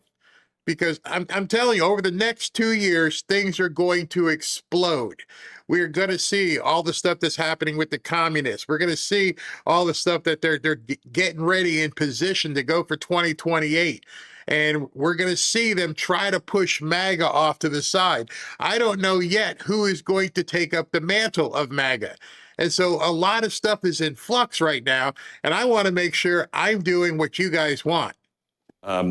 So stay tuned, because I don't know what that means, but when I figure it out, I'll tell you, because I'd like you on that boat. But thank you. I certainly want to be on that boat. No, yeah. And I feel that. I can't quite articulate it, but I feel it. When you have the kind of old. Go ahead. I'm sorry to interrupt you. When you have the kind of older voices and figures starting to say, like, we got to get into this podcasting. That's how you know that's over, and there's something new is happening. And I don't know what the new thing is. I agree with you on that, but yes. So I think it is. I think it is. It's my feeling is, ass and elbows and opinions. Everybody has it, and I think that's over. I mean, I'm tired of the clickbait. I'm tired of all of the opinions. Yes, I am so sick of saying, oh, it's the best thing you've ever heard today, or you won't believe what Trump said. I'm like, it's getting tired. It's getting really tired. People are sniffing this crap out. And so I was talking to Ashley and Robinson, and they're like, "Here you go again." Like, yeah, I gotta evolve. I can. Every time I talk to you guys about prosperity, I wonder sometimes you guys laugh at me. Does Barry really hustle that way? Yeah, I sat around this morning out on the deck, and she's like, "What are you staring at the water for?" I just got to do something. I got to change up. I have to differentiate. I have to move forward past all the people who are coming in behind me. It's sort of like once your mom started using Facebook or your grandma started using Facebook, like, okay, I got to get out of here. I've got to go because grandma's using Facebook. Because at that point, the audience moves as well. And the audience's eyes begin moving. And so the traffic right now from so many people who are just trying to do it, trying to get out there. I mean, you've seen it. You've seen what's on Rumble. You've seen what's on X. And I feel like, I'm not being cocky or well, yeah, I'm always cocky and arrogant, but I want to elevate. I want to go to the next level. And so at this point, tomorrow, I'm bought a new camera at the other studio. Hopefully it makes it through tomorrow's broadcast. We're going to be doing all kinds of things to just make it be better than other people, including the content. Going to hire a full-time editor. We're going to do a lot more. Now I just need to know, where am I going to go with the content? What do people want to see?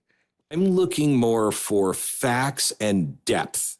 Yeah. You provide a lot of that. When you're going much deeper than what everybody else is doing, I don't need anybody's hot take anymore. Yeah. I don't care about anybody's hot reactions take. Yeah, I totally agree. Correct. And so we're in this place to where something is coming, but it's authentic, it's real, it's deep. Yeah. And it's not playing the games of, game, not the honest question of what's coming in 2028, but the game of what's coming in 2028. Does that make sense to you? Yeah, no, it does. That actually relates perfectly to the point on the presidential race or some candidates or whatever, which is it does seem like there's something happening in the political media that is entirely disconnected from the actual political order. You see, the reason why I loved this conversation is the fact that people are having this conversation. When I played football and you watch game films, you're like, I've never seen somebody do that before. That's a new play. Coach, get in here. Look, we found something. They're doing something different. Oh, crap. Call the offensive coordinator.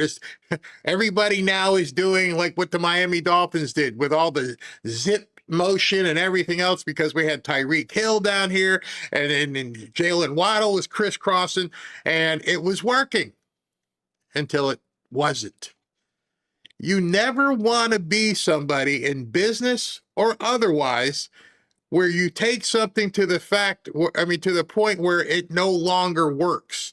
You don't want to tinker and mess up what's already working, but you don't want to ride that horse until the rails fall off. You want to be able to continue moving. And so when I stumbled upon this was different than, listening to somebody being objectified and talking about their idea. It's just a conversation amongst people. And the only problem I had with this was, unlike what I'm doing right now, is they were talking to each other. I'm talking to you right now in terms of what we need to do to advance. One of the things I didn't put in the poll was, do we need to do more sweepstakes? Do we need to do more giveaways? Do we need to be more interactive?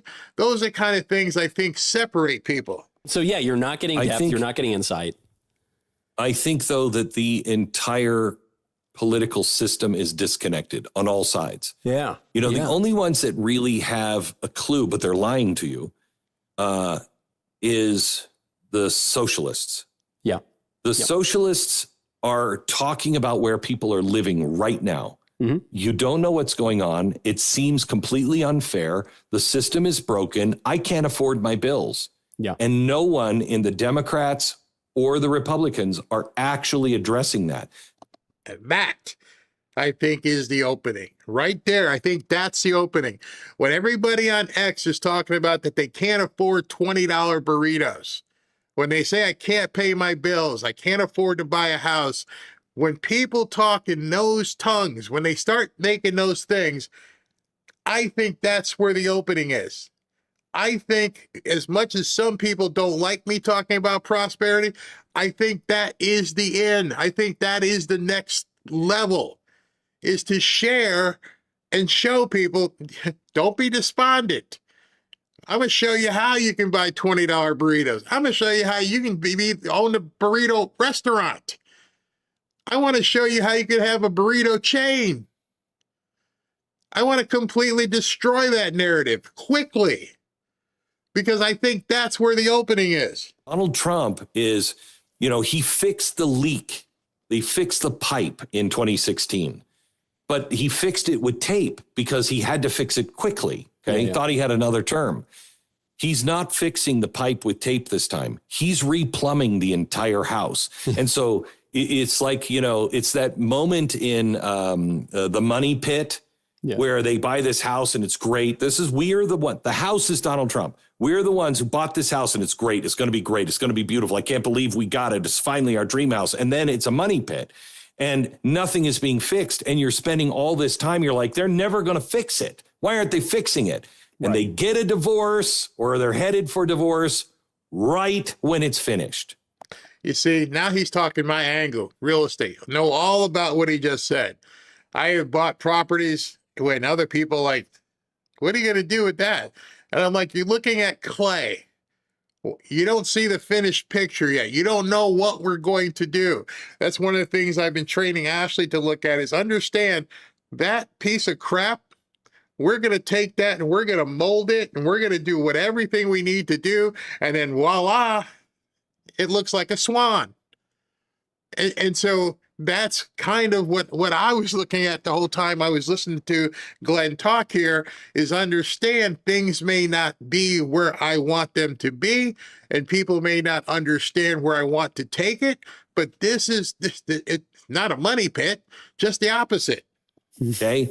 That's the situation we're in. Everybody's giving up because they're like, what is he doing? I don't have a house. They keep making promises, but I don't have. He's fixing it. He's fixing the house, but he's doing all the things you don't want to do that will make your life miserable for a while. Right. Okay? That's a conversation that he's not having with the American people. He's completely redoing the house, and he's doing it because he knows if I don't do that, whatever fix I make through executive order, it will be changed the minute I leave. So I have to fix the structure of everything. I have to replumb, I have to re-electrify the house, and then I have to repoint the foundations. So he's doing all of this, which he won't get credit for until he's gone. You see, that's one of the problems we're having with the rhinos and the panicans and the doomers, is they're not able at this point to step back and look at what President Trump is doing. I have now determined that is what my job has to be as well. I need to say, understand right now, this may be looking this way. You walked over to the faucet, no water came out. Barry, there's no water in it. Well, we haven't connected it yet. I had to put the sink in first before I could connect the water. And so people who look this way don't see everything that's happening. And so it's become so easy for people on X to scream about, I can't buy something, or Trump's promises are broken. They're like, hold on. We're building something. We're building a house here. You don't go to a house when they're putting up the 2x4s and go, I don't see it. Where's my media room? Where's the bedroom? No, you don't understand what you're looking at. How many times have you guys read blueprints? If you've never read a blueprint or tried to, you're like, what the hell is all, it doesn't make any sense. I'm paying all this money to build a house and all I got is these prints. And then you drive by one day, it's like, okay, they're building something, but it's still not my house. And so I think it's incumbent upon us that want to, not just to talk about the news, but talk about the effect of the news, where we're going with it. We built this room because we're going to put this in this room. And then when you see it, like, oh, now I got it. That's the game room. Yes. And we had to do that before we did, the bedrooms. And so I think right now, from the conversations I'm seeing on X, there are so many people who have no idea what the end result's supposed to look like. And they've given up because obviously he has a plan. People make fun of the plan. Oh, you trust in the plan? Well, I always trust the plan. I always, when I do something, whether it's my business plan or somebody else's that they bring me on, I have to trust the plan. Otherwise, there's nobody guiding the ship. Whenever you get on an airplane and go somewhere, you're trusting the plan. You're trusting that that guy or gal is going to fly that plane to where it's supposed to get to. But when you get on that plane, I'm looking at water. I don't see anything. There's no road signs. I just see clouds. You have to trust that he's driving through the storm or driving around a storm or something, because there's nobody's telling you. Have you ever listened into a cockpit and there's all the different things? Hey, yeah, and you're talking to the pilots. They're not letting you hear. Hey, can I hear what he's saying? What do you mean there's this or that up ahead? How many times have you sat on a tarmac for like an hour going, this is nuts. Why am I sitting here? Because you don't know what the other planes are doing. That's what I think the opportunity is. I think. Right. And that's when people will realize, oh, crap, he's just redesigned the entire world without the economic forum. That's, you know what I mean? It's a great point, including on the threat that we're all going to get divorced before the house is fixed. Yeah. And you say, no, guys, just stop it. Just wait 1 second. Right. You know? Because everybody is playing the short game. Yeah. And everybody is also playing for their own team. I want Vance. I want Rubio. I want the person that understands what he's doing. I'm not saying he's doing everything perfectly, but what he's doing, he is truly putting America first, and he's doing really hard things that why are we in Iran? We're in Iran because of nuclear weapons, yes, but we're also in Iran right now for the pipelines that they wouldn't build without a crisis. We're taking away the choke points, and we're controlling the choke points over against our enemies in China and in the Middle East. We're taking control or neutralizing the choke points here and over there. I had dinner with the Prime Minister of the Czech Republic. All right, so listen to this, because those of you who have personally may have been wondering, what's Trump doing? Because we're not clued into everything. We just hear trust the plan, but we hear everybody bitching, but we don't know how other people are looking at this. I was over there a few months ago, and it's clear they know exactly. I said, what is Donald Trump doing, do you suppose? I knew what I thought he was doing. He thought the same thing. He said he's repositioning the entire world. All of the power will be in North America and in your hemisphere. That's it. That's what I think we need to be talking about. How is he going to make that goal of basically saying we run the Western Hemisphere? And if we come from that premise and we start thinking to ourselves, what do we need to do to make sure we control the Western Hemisphere? And ignore the day-to-day insanity, because nobody deals or succeeds on a day-to-day basis. You have to have a wide plan. You have to execute it. And as you execute it, you're going to dig and you're going to hit the cable wires. You're going to dig and water's going to pop up. Things are going to happen as you're building this house. And I swear when I heard that, just light bulbs went off. I went, that's it. That's it. Start explaining to people how this is supposed to be built. And so with that, I spoke to Robin, and in speaking to Robin this morning, I said, I have to do my part, our part. And our part is, I can't just keep bitching at people on X. I can't just keep, telling people, you're just not doing the right thing. And I said to her, let's do it again. Let's do what we've done. Let's show somebody, at least with my background in real estate, I can help somebody understand you're not toast. It's not too late. And so I posted this today. I've seen enough of the BS burrito gate. We're going to prove people wrong. Robin and I are going to help someone buy their first home down here in South Florida. We're working out the details with the legal team, but someone is going to buy their own home in time for Christmas. And we're going to destroy the narrative publicly. Stay tuned. That's what we're going to do. We are going to show one of these knucklehead millennials, whatever they are, like, you can buy a home. We're going to show you step by step how to buy a home. Nobody's ever held you by the hand and said, this is how it works. And so it's easy to get on X and complain and nothing's affordable. I can't do it. I'm like, okay, well then why don't you let somebody show you?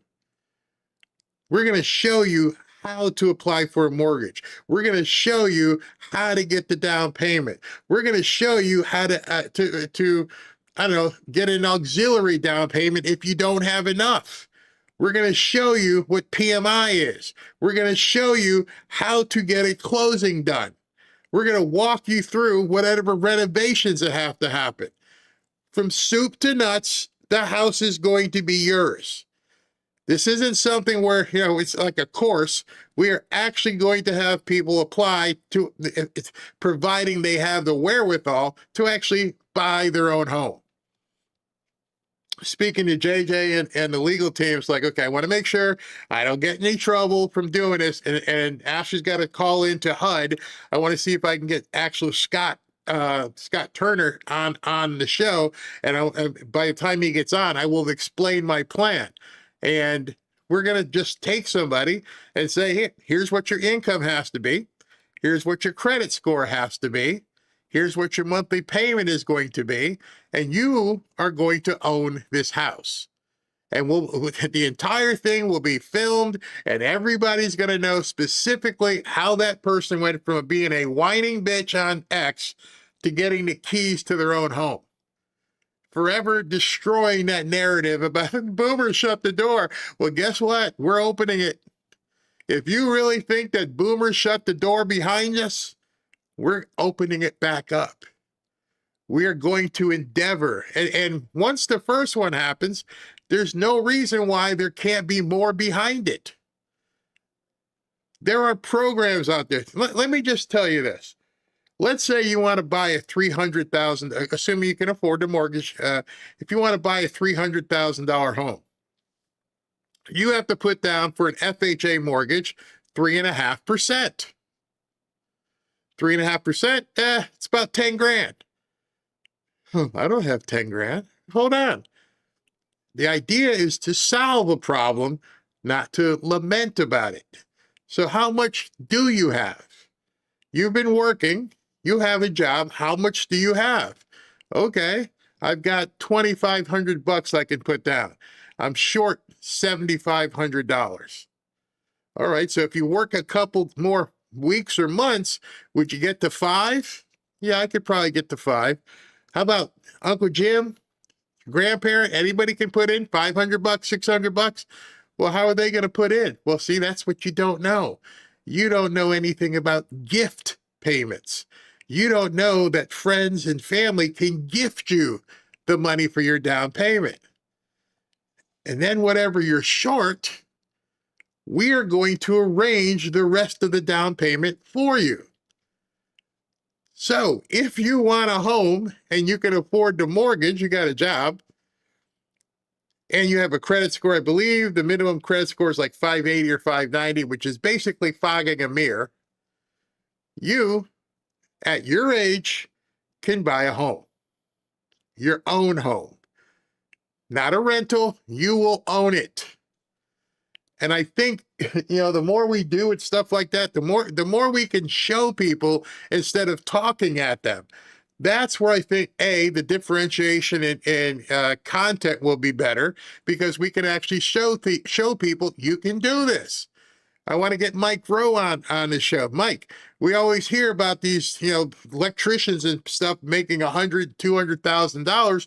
Let's tell people how they go to apply. How do they get to the apprentice program? Because everybody is talking on YouTube, everybody is talking on X, and nobody's grabbing a hand of these kids or younger people and going, here's how you do it, okay? Let's go. That's what I want to do. I've done it before. I know exactly how it works. I know every nuance, every application. I know exactly how to do it. I've had a problem trying to tell people on the shows here, hey, you can do it, you can do it. And I'm like, you know what? Now it's time to actually do it. Now it's time to bring somebody to the water and then take a picture, video, open the keys, walk into your house. It's yours.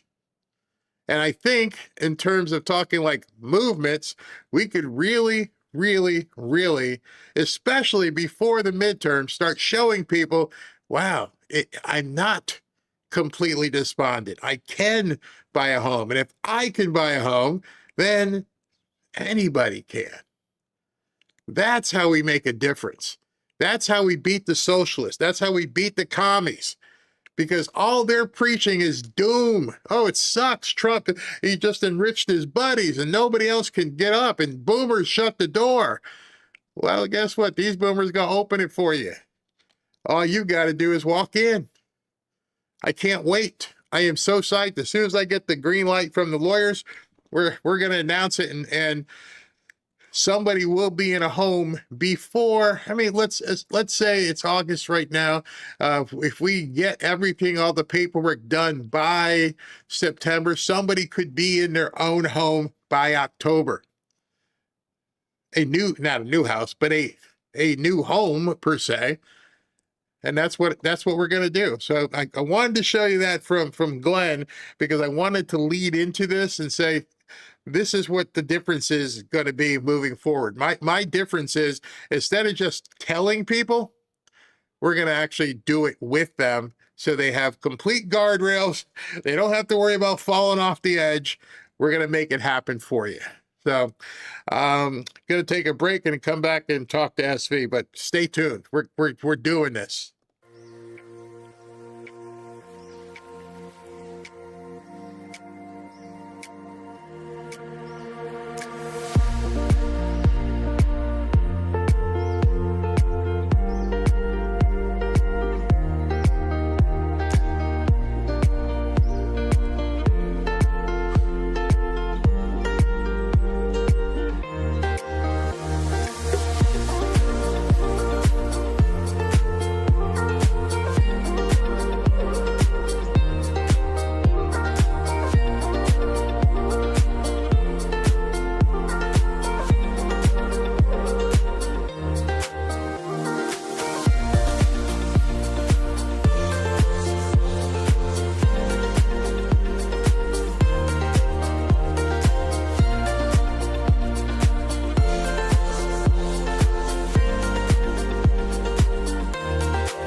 Back to Fanfare with Barry Cunningham. You know, it's funny, SV. I looked over and saw a comment, and this comment is exactly what I'm talking about. All right. And what she says here, or he says, I have excellent credit. I make $100,000 a year, but can't afford more than a $2,500 monthly payment. Have a down payment, but FHA small down payment equals higher interest rates. Well, that's where we come in. Let's say you can only afford X for your down payment. We will arrange for a higher down payment so you can get a better rate. And we'll show you how to. I don't think people understand. I really don't think they understand all the different programs that are out there to help people get into a home. I don't know if you even know this. There are actually you're the expert. there are actually programs out there that will gift you the down payment. Like, that's fantastic. Yeah, people need to stay on the show. Barry's got more pro tips. And I can show people. They're like, what do you mean someone's going to give me the down payment? Yeah, they have programs that will give you the down payment. Fantastic. They sit there. I mean, they're funded and they're just waiting for people to apply. I'm like, it's crazy, absolutely crazy. Ooh. So Yeah, that's where I want to do. That's. I Well, you can't know wait. what I need to do? I need to What? go to Poland, man. I need to go to Poland. Cut number 5. No, I'm serious. I mean, tell me when you can't play it. You can't. You have to mute the video. You can play it, but don't because it has music. No, but what do you not see in those streets? Boo boo. Well, that and Ali Ali snack bar. Check it out. Okay, so it's official. Poland is putting on an absolute masterclass in repelling the Islamic third world invasion. Diversity is not a strength. More of Europe should be like Poland. What are they doing out at night? I mean, what the hell? Aren't they afraid of getting unalived and robbed and raped? I mean, look at it. I mean, very, very nice place. Wow. I'm gonna have to check that out. My passport's been updated. Move to Poland. Yeah, we don't have to live the way we're making people live here whatsoever. It's by design. So I have that video you had me download of Nancy Mace. So let's go ahead and play that. Here's Nancy right here. Online a few days ago. I got to get that volume. Wait a second. Every single Muslim holding public office in America is a Trojan horse and a threat to both national security and our republic. And then today you essentially added, if not wanting to be blown up, stabbed, or rammed by a car by a radical Islamist in the United States of America makes us Islamophobes, then so be it. Are you saying that anyone who is Muslim is a threat to this country? That's not what I said, and that's not what I said. Number one, I think we do have a real issue with radical. I mean, it sounds Islamic like that's what you're saying. No, I was talking about elected officials. When you look at what has just happened. So in any the last Muslim couple elected of months, officials, sorry to cut you off, but just to be clear, any elected Muslim officials. Mamdani campaigned with an unindicted co-conspirator of the 1993 World Trade Center bombings. You have Abdul al-Sayed, who was campaigning with Hassan Piker, who said America deserved 9/11. Yes, we should be very concerned. He said he regretted those comments, but I take your point. But that believe in this radical Islam ideology where women are covered head to toe. It's very oppressive, where we've seen grooming gangs over in But Congresswoman, Europe, there's no rape indication girls. that Mayor Mamdani has brought any of those ideals to New York City governance, or that just being Muslim allows. Wow. This guy doesn't even want to hear it. He's just fighting. But did you not hear what Abdul Mohamed al-Sayed said when he was at the podium? Why are you guys covering for these people? It's disgusting. Brings those in. If you're playing footsie with an imam here in America who's an unindicted co-conspirator of the 1993 World Trade Center bombings, yeah, we have a real problem with that kind of ideology. But Congresswoman, when you make a blanket statement like that, it implies that every Muslim member of Congress or leadership, folks who, by the way, are elected by American citizens. I am deeply concerned about Michigan Democrats nominating a guy hanging out with Hassan Piker, who said America deserved 9/11, who has a framed photo of the Twin Towers. Which he's responded to and says he regrets up. those comments. But yes, keep going. Yeah, but I mean, this is who he's hanging out with, this kind of person who's promoting, communist ideology. This is not something, America's not built on those values. And in the future, when our granddaughters are wearing burqas to school, we're going to look back and say, There's no indication that that is happening on a wide basis. Folks that are getting into office. Did you see the parade in Chicago today? Have you seen Dearborn? In Dearborn, An Michigan, expression of culture, Congresswoman, is different than a blanket city policy. It's the guy complaining about the culture. Okay, so what obviously is happening right now is the word has gone out to the media to cover for al-Sayed. I was wondering what they were going to do.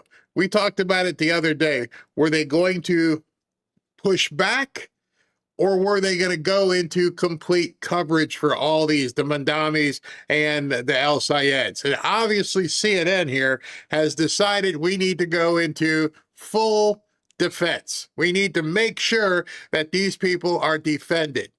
Even if it costs us our own income, even if we get taxed to death, doesn't matter at this point. It's anti-Trump. We need to keep being anti-Trump, and we need to, at this point, break and cover for al-Sayed. prayer 5 times a day. They're trying to push these people out and our values out, and that's wrong. I think this is a conversation that we have to have. What are our values and what do they look like? I don't want to hear the call to prayer 5 times a day in an American city. I think if you that's don't want to wrong. hear it, That's not that's our okay. values. The First Amendment, protects from freedom of religion. He doesn't even know what he's talking about. The first religion. What are you saying, Black Ken?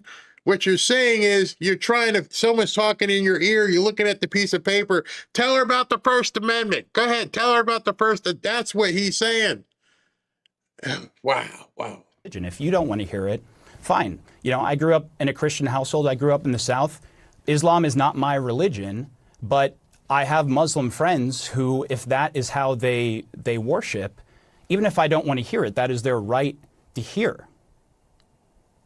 In the privacy of their own mosque or their own home, not on the streets of America. I think that we're speaking a very different vibe If it's an here. expression, we shouldn't be having that kind of thing going on. And if you look at the parades that are happening, All right, so I think we're almost getting to the point where, just like with Royce White and Enes Kanter going into the WNBA, I think we are now also going to see other people begin doing things in the street and claiming the same exemption that they're giving these people, because this is where you want to go, huh?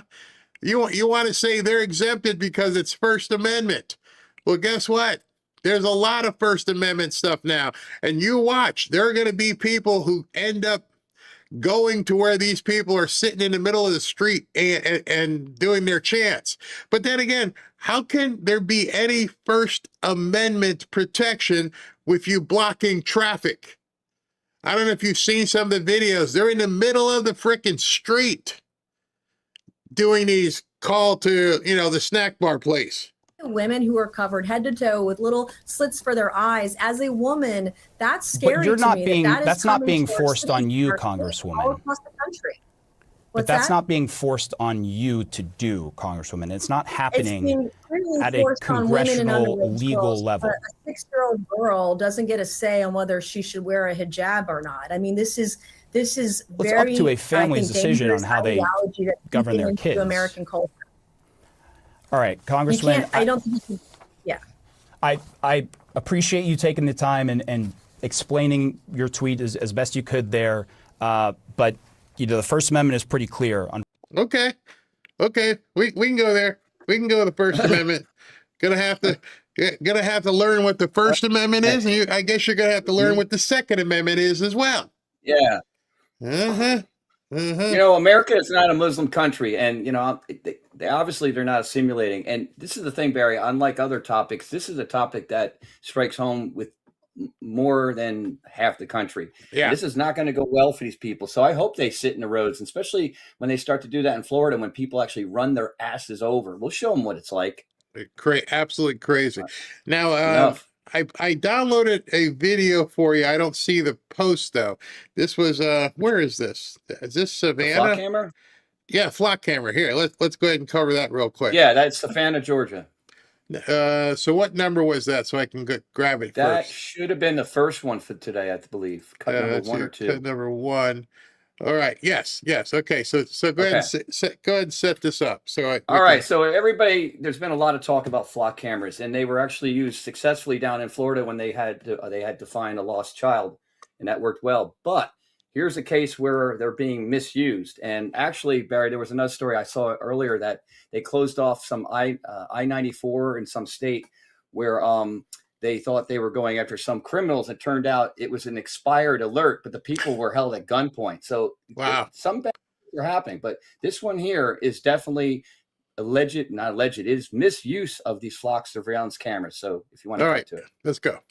This morning, 6 former Savannah Police Department employees, including 4 officers, are now under criminal investigation after being fired for allegedly misusing these controversial surveillance cameras made by the company Flock. Totally honest, I'm disappointed. I'm pissed off about it.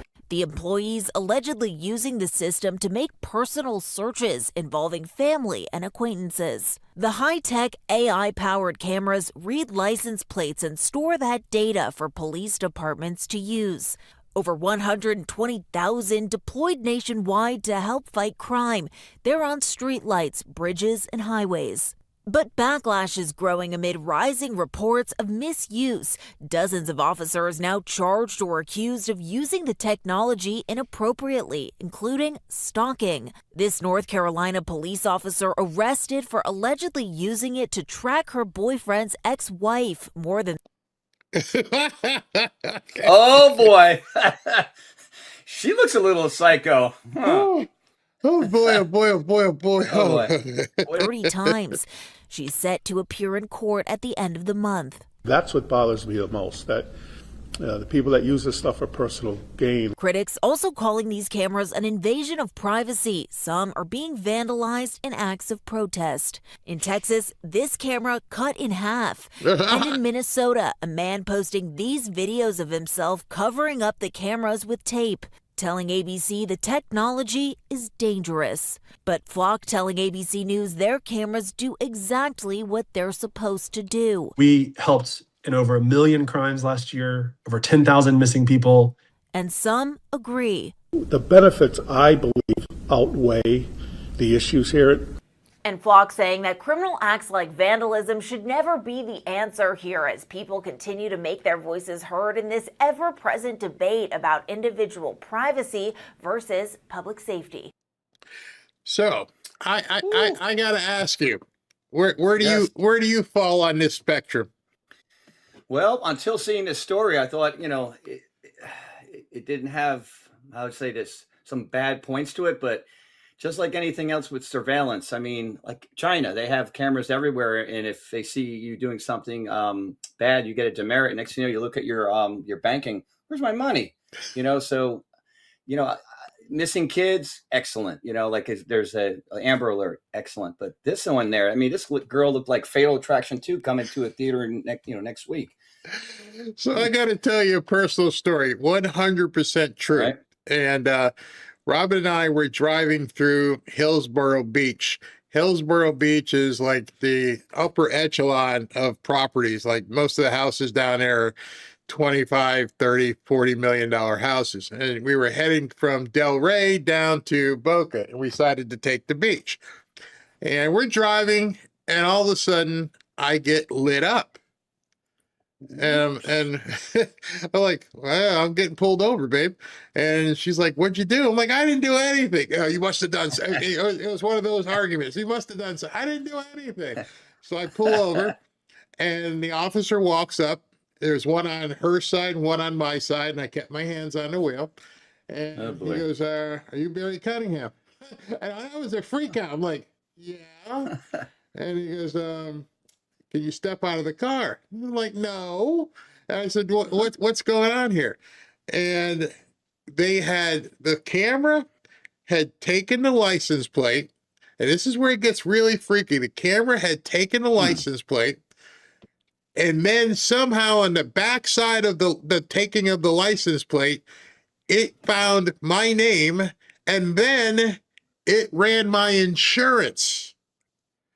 There was no warrants or anything. It ran my insurance and said, your insurance expired a week ago. I completely forgot about it. And I'm like, what?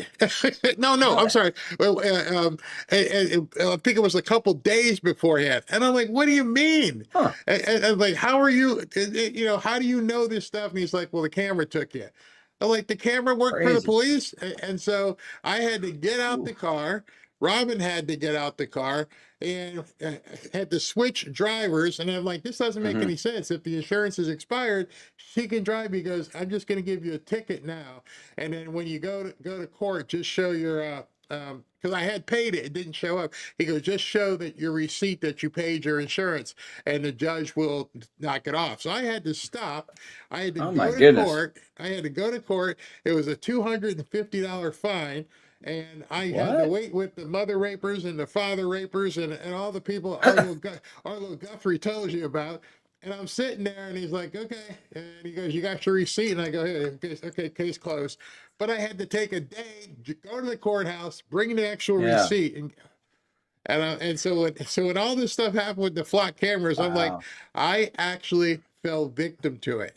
And Yeah. I could not believe it. Could not believe it that happened. So at the same time, this may seem kind of odd. I live in Boca. That was Hillsborough Beach. I liked it. I liked it for the fact that I don't have to have a huge police presence to know that people are looking out for our safety to make sure riffraff who ain't supposed to be there shouldn't be there. And Robin looked at me. She's like, "Are you really okay with it?" I'm like, "It sucks that I had to go through it all, but at the same time, it stops burglary. It stops people who aren't supposed to be going through there, and it acts as a security guard for the neighborhood. I mean, it's flock when you come into our neighborhood. So, I personally, I don't worry about it." Because there's too many things right now where our privacy is we're already online, SV.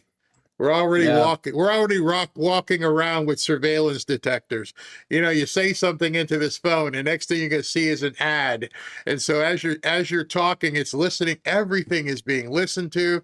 And at this point, I guess one of the big differences with me is I've chosen to get in front of a camera and turn lights on and talk to a microphone. So my stuff is everywhere. You know what I mean? So yeah. Now well, yours look at the link I just sent you. Now look yours is too, because you're on here all the time. So these people here that were in the silver SUV are probably going to disagree with what you just said. I don't know if this video has music, but just read the headline. It was from Breaking 911. Okay. It says here, police shut down I-94, boxed in a silver SUV, and held two people at gunpoint after flock cameras flagged the vehicle as connected to a homicide.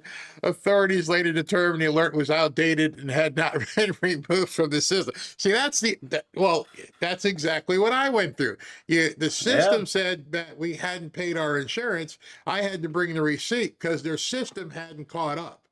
But that's gonna get fixed. They are gonna be almost instantaneous. Maybe that's why people want to stop it. It's crazy. I mean, it seriously is Jetsons type stuff at this point. Well, I mean, the criminals should be on alert now because there's cameras everywhere, and I think you said it many times. Are you like, if I saw a police officer, I don't get scared if I see him. I'm like, I usually buy him coffee or something. But if you're afraid of the police, why are you afraid? So here's where I want you to think, and everybody watching. Everybody's worried about these flock cameras and how they're sharing data and moving data and everything else. What do you think is happening with the money that they're trying to take from and get from the fraud? Think about the levels of surveillance and all the things that they have in place so they can trace all this money back and forth. That tells me when I see this stuff happening with Flock, I'm like, man, there's stuff happening. We have no idea. None whatsoever. Yeah, Omar, Ilan, and Waltz, they haven't been seen leaving their homes for quite some time. I wonder why. All right, so let me figure out finish up here before we all right. Thank you, Barry. Get too late here. All right. It's time for a Fanfare News Update. So I think there are issues that unify Democrats, and then there are things that, frankly, divide them. I mean, I heard the gubernatorial candidate in Wisconsin on CNN with Caitlin Collins saying, she would abolish Thanksgiving, because she thought it was, a politically incorrect holiday. Well, I don't think you're going to get a whole lot of Americans excited. My favorite holiday. I would vote against on that basis alone. I thought that was incredible because this is David Axelrod, who is Obama's #1 strategist, and the other guy is Preet Bharara, who was, involved with the FBI and all the stuff some of the stuff that was going on with Trump. And so they're two prominent establishment Democrats who are like, nah, you want to do away with Thanksgiving? You're a nut job. Even they won't stand for it. Yes. Well, I think there are actually people who will vote against her on that basis and some of the other stuff. I mean, I look at the Democratic Socialists of America platform and, some of it just seems completely ludicrous to me. If it's feeling ludicrous to established Democrats, How do you think the rest of the people are taking it? I don't know how these people can win without cheating, even cheating more, because at this point, it's obvious that the established Democrats, you've heard Carville, there's so many people now like, this is crazy town. You guys are so far over the edge. We can't deal with this. And so this race with Mike Rogers and Abdul, it's going to be very tough for him to overcome this, even if the media does, their obligatory hand-holding. I believe that we do need to defund the police. I actually believe in court reform, right? Yeah, in Supreme Court reform. Every president should get 3 appointments. You can either use your appointment to give somebody who's on the court a second 10-year term and limit everybody's terms to 10 years, or you can include somebody else. Would that expand the court? Sure. But there's nothing in the Constitution that says that there have to be 9 justices. So you've heard him earlier talking about utilizing the International Criminal Court as the law, and now he's just easily talking about changing the Supreme Court. The problem this guy is going to have is that there is so much video out there. There is so much of him talking insane that it's all coming out. And so what the media is going to be doing, the media at this point has to act like a traffic cop and make sure you never see this stuff. The Michiganders out there probably aren't ever going to see it unless they're watching somebody else put it out there.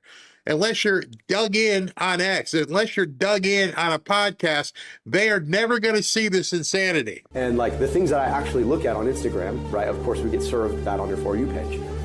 But then like every third video that scrolls on its own is going to be some OnlyFans model. I think that's not how that works. When he said that, people jumped all over him, and then, of course, the libnuts tried to squash it. What he said was, as he's scrolling, every third thing is an OnlyFans model. And you know what OnlyFans models do. That's not true. Having been in marketing for so long, have bought Facebook ads, millions of dollars of Facebook ads for clients, millions of dollars of Instagram ads for clients. I'm talking about spending at one point $200,000 a day for clients. Not my money. Clients were like, put these ads out. And all the different algorithms and everything that you use, it's based upon sort of like fishing. As soon as you swim near that, it's going to hook you. And you're going to get shown what you talk about.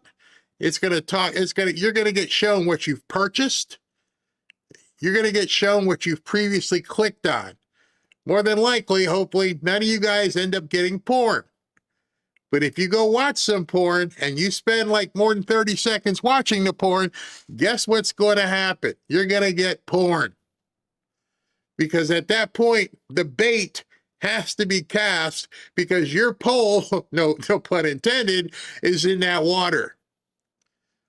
And so when he went on there and said, I keep seeing OnlyFans, it's like, bro, every single person in marketing will tell you the reason why you're seeing that is because you're looking at it. And they had to quietly crush that video. They couldn't let people see it. But that's the absolute truth. I don't see anything about knitting. But I tell you, if I went on Facebook or some page and started looking at knitting, I'm going to get ads for knitting. It's that simple. Or if I start talking in my phone, man, I'm going to start knitting. I want Robert to start knitting. I guarantee you somebody somewhere is listening and saying, we're going to get him some knitting ads. Yeah, if you get OnlyFans ads, you're looking at OnlyFans models. Foundational issue here is we need to start taxing billionaire wealth, right? And when you tax billionaire wealth, you disincentivize the accumulation of wealth. Why would you disincentivize the accumulation of wealth? If you disincentivize the accumulation of wealth, then you're turning everybody, oh, that's right, into a commie. You're disincentivized. How do you disincentivize people being successful? You penalize them. How do you penalize them? We tax the hell out of them. You cannot stand for trans rights. Do not be surprised when they come for your rights. Come on, bro. Your name's Abdul Mohamed Al-Sayed. And you're standing on this platform of transformer stuff. Well, we know damn well That ain't you. Boy, the facade now that you're seeing is incredible, isn't it? It's such bull crap. Forward to pushing forward legislation that would preempt localities from participating with ICE. We've also got to make sure that in this state, we are not discriminating by documentation status. Right now, if you're undocumented, you don't get access to a driver's license, so you're stuck. Yeah, you should be. You should absolutely be stuck. If you're not from here, you don't get our stuff. And he's saying, back in his chubby days here, that that's wrong. We got to give them our stuff. You don't get access to a lot of the basic things the state offers everybody else. And I think that's ridiculous. And so we've got to stop discriminating that way. There is no reforming. There is no retraining. There is only abolishing ICE. Fuck ICE. That you can't reform ICE. You can't retrain ICE. You have to abolish ICE. It was a bad experiment. It's been weaponized to do the worst things. And I think we need to abolish it and start from scratch. I think he should be impeached. I do not think he should be president of the United States. I think he has done impeachable things. Obviously, as a future senator, I'm not in a position to impeach. But when they make the case about the impeachable things I have seen with my own eyes, I will vote accordingly. So do you think that the Israeli government should be considered by the U.S. as a foreign terrorist organization? It's certainly a rogue state. You're not going to play the gotcha game, but you're not going to say you think Israel has a right. Well, the truth of the matter is... See, this was a week ago when the media was going after him. Now, as you just saw today, now they're softening and trying to protect him. These wildfires are happening more often because it's drier and hotter than it has been in the past. It's drier and hotter because we continue to rely on fossil fuels for our energy. We need to get to 100% renewable energy. 100% renewable energy. Oh, so when the socialists get in, they are going to stop the drilling. And you think the gas prices are high now? You think these libnuts who are running around saying gas prices are so high, do they not understand what these people have in mind? How do they think the gas prices are going to be if they don't want people buying gas? Put as much sand in the gears into what Donald Trump and his acolytes are doing. And number two, build the conversation with the American public that gets us to the after Trump foundation. What do you tell those people about whether or not this is a pie in the sky dream that you're going around Michigan talking about? Well, clearly I'm a different kind of Democrat.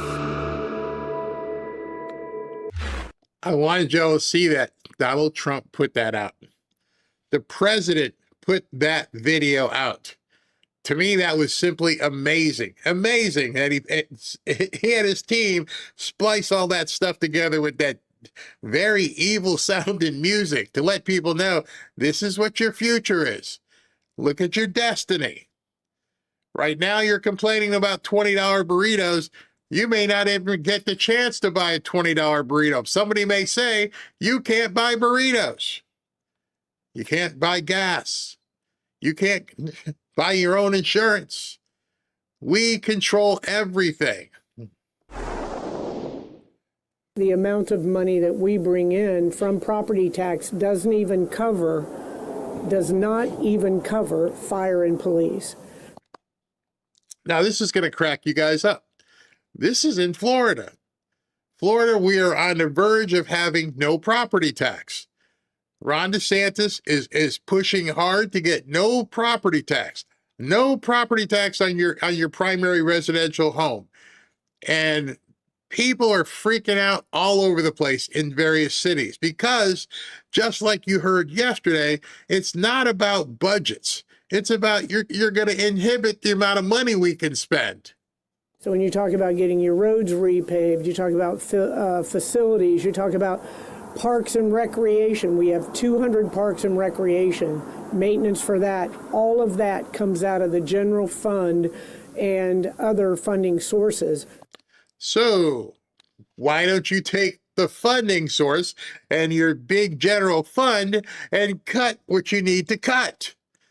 Why do you need to take money from people's real estate? Because you got fat and happy cashing the checks and all you did is inflate spending. Which is really interesting is this woman is the mayor of Tampa. And she was a Republican until she wasn't. She was a Republican, and then during the election, she changed to being a Democrat. I wonder why. But our property tax isn't even enough to pay for fire and police. So people need to be very aware before they check that box on a reduction of property tax come November, because it'll be a rude awakening if that passes. The awakening should be, if you can't manage the city, you shouldn't be the mayor. The people in Tampa should fire this witch, recall her, do whatever you need to do. She's telling people, be afraid. We're not going to cover your property. We're not going to come to your aid because you're not going to pay property tax. So we're not going to do anything for you. This is how Democrats think. Just need to be informed. You know, you vote the way you feel you need to, but you need to understand the implications and the unintended consequences. When did threatening your constituents become a campaign? It's instead of coming out and saying, understand, if you vote for this no property tax, oh, you're in trouble. You may not have police protection. You may not have fire protection. How the hell can you say that as a mayor in any city? Your job is to put that first and foremost. If you got to cut staff at City Hall, if you got to cut staff here, that's what you do. You balance the budget. It's insane.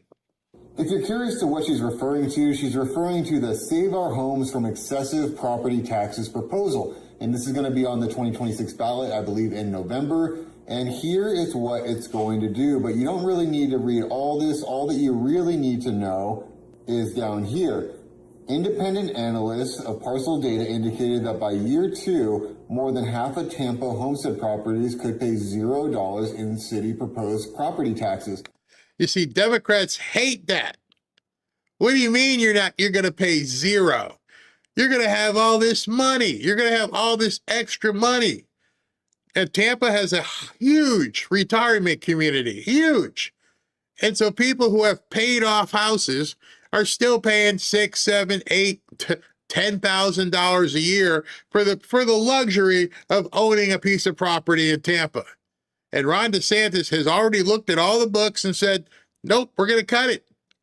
People no longer have to pay a stipend to the government in order to own homes. So what do you think is going to happen? Just again, where that puck is going. What do you think is going to happen in November when this passes? Where people can buy a home in the state of Florida and not have to pay real estate taxes. You drooling? Yeah, that's me with a drool cup, because everybody is going to want to buy a house. No property tax? Oh, yeah, that's a big one. So this is huge for a resident because everyone hates property taxes. But this mayor is saying, no, you have to vote no on this because we need that property tax money. Well, is that true? How much money does the city get in tax revenue? And here is the data. It looks like they get about $358 million from property taxes, another almost $200 million from other taxes. Now, some of the property tax money would go away, but they would still get a good amount of this. It looks like, so they are about $500 million in tax revenue. So how big is the city? Only about 400,000 people. So does a city of about 400,000 people really need $500 million in the budget, or is it being wasted? No, you don't need $500 million for a city that small. I'm telling you, it's going to be a big fight across the country if this thing evolves, especially like just the opposite what Mondami's doing. He's trying to tax people more. Like, what are you talking about? We got to read this pied-à-terre tax and raise you even more. And people in Florida are like, so I can buy a house. Yes. And I don't have to pay, if it's my homestead, I don't have to pay any property tax. Nope, it's yours. Mondami is going to be the best realtor Florida ever had. I'm sure Blanche has super thick skin. This is by no means an indictment of his abilities. I'm sure he's got tremendous abilities. But the precedent of confirming a president's personal criminal defense lawyer, essentially, who it is not clear who the client is, not you and me. I do not think he understands the distinction between being the lawyer for the Donald John Trump. This is Chuck Todd, and he's finding out at this point that Todd Blanche has been confirmed. And you got to think at this point, there are a lot of people on the spectrum of criminality who are completely worried about what's coming next. And when I saw this video by him, I'm like, you used to, before you got axed, you used to work for NBC. You used to be the host of Meet the Press. What are you so worried about? It doesn't matter what he used to do. What are you concerned? He's going to follow the law. Maybe that's the problem. And the lawyer for the people. Anyway, as for Bill Cassidy, I'm not done. He's got to sleep at night. He's got to live with the fact that he was essentially the guy that got Robert F. Kennedy Jr. confirmed, and now he's the guy that got Todd Blanche confirmed. Bill Cassidy, senator from Louisiana, I believe, was the final vote to put Todd Blanche over the top, and the libtards are losing it. So go back to what you heard Glenn Beck say, and how President Trump is building the house, and how every single part of this house is being built, even though we don't see where it's going. Because as you're listening to Todd here, Chuck Todd, you can see some people know what's coming. They've seen the blueprints. They understand what's happening.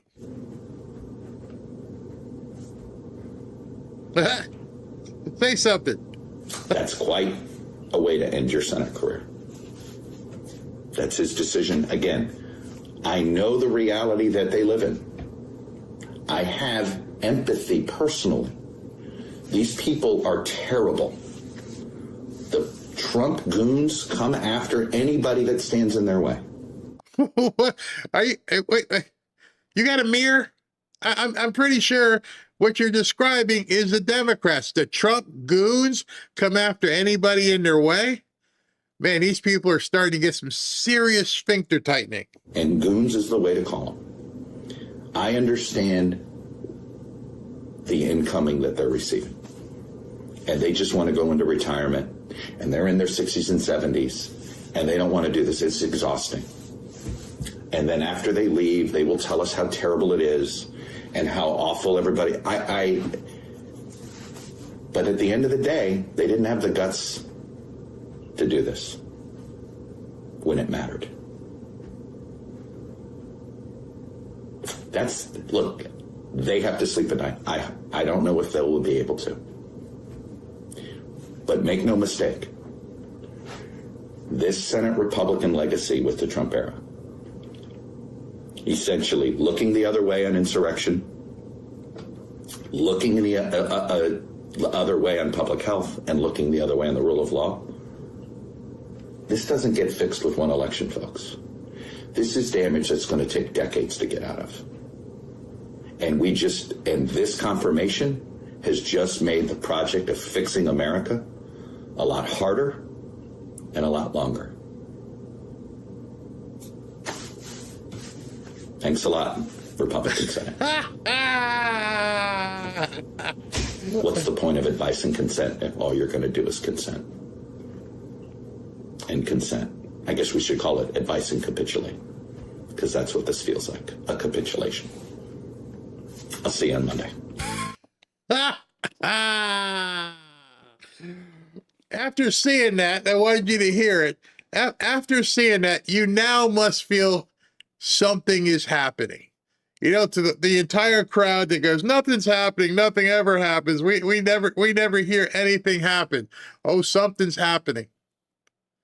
For them to feel that way, and Chuck Todd was involved in the news for quite some time, so he understands specifically, and he's probably talked to some people, he knows what's coming. I think we got to feel some comfort that these people, the more they freak out, the better I feel. I love it. So I want to close here with a clip. I played something from Glenn Beck regarding, the change of scenery. And this clip is from Patrick Bet-David. I don't know if you guys follow Patrick, but he says something very interesting in this clip. Patrick Bet-David, big financial guy. Now he has a podcast, makes a ton of money. He does very well for himself. But it wasn't always that way. And that's the message right here is, and I don't think the young people today or even the older people on X understand, it doesn't always begin that way. You may be at your last piece of patience at this point. You're thinking, what do I do? Ever see the picture where the guy's digging in underground and right there is like the gold mine, but the guy stops and goes back because he was right there. There's some trigger that can take you from being where you are to where you want to be. Today on the way to my son's soccer practice, I shared with my son one of the scariest days of my life, and he was kind of confused at first. He said, scary. I said, yeah, let me tell you why. So it's 2004, March or April. I'm a struggling financial advisor. I'm at $25,000 rolling 12 income. Can't pay my bills. I'm behind on my Nextel bill. I'm behind on my Expedition bill. Like literally, I'm way behind. You know, the kind where you have to park the car 5 blocks away from where you live and walk because you know Galpin Ford is looking for you. Like that. So, and I'm in the middle because my recruiter who helped me. See, I want to stop right there. Have you been there? Have you been in a position where you had to dodge the repo guy? Where you had to call FPL and say, you know what, can I split this up into 3 payments? Can I put like $50 down this week and maybe 50 next week when I get paid? Have you ever been in that situation where you tell the landlord, I don't have everything, but I can give you some now and a little bit more next week? Have you ever been there? Don't be embarrassed. You don't have to give the numbers. I've been there. And what he basically said to everybody on camera is, we all know our own birthday.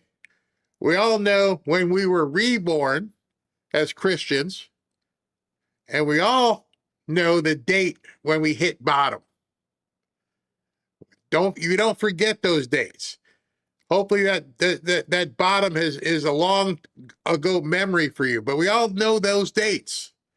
And so he's recalling his. Joined the Army. I met him at 14. They're telling me, hey, Pat, come back into the Army. We'll pay off your $49,000 of debt. I'm like, oh, my God, this is so tempting. So anyways, I go. I don't know if this financial advisor stuff is for me. I don't come from a wealthy family. I don't have a big market. But one day I get an appointment. And I go to this client's house who lives in Sherman Oaks, 3-story house, Armenian lady. I go in, and a 6 o'clock appointment turns to being there till 1, 2 o'clock in the morning, one by one.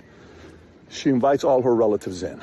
And as I'm going through this process, by the time it's over, I've written enough business that I'm gonna make somewhere between $10,000 to $20,000, but I don't believe it because I've never made that kind of money before.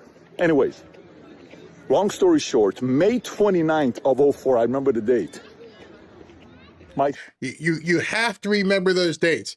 Every single person I know who was in a bad position, they know the exact date it changed. It becomes ingrained. You're like, I remember what happened. I remember that this is what I did and things changed right away. Some of us have more than one of those dates where things change. You're like, whew, that worked? Yeah, it worked. Sister and my brother-in-law, Siamak, Paulette and Sia, are coming to pick me up to go to Las Vegas. And in that moment, I'm checking my commissions. And all of a sudden, my guy who was managing my commissions calls me and says, Pat, come here. I run up to him. He says, look at the screen. I made $10,495 in one commission cycle. I could not believe it. That month, I made $18,500. First time in my life, I made that kind of money.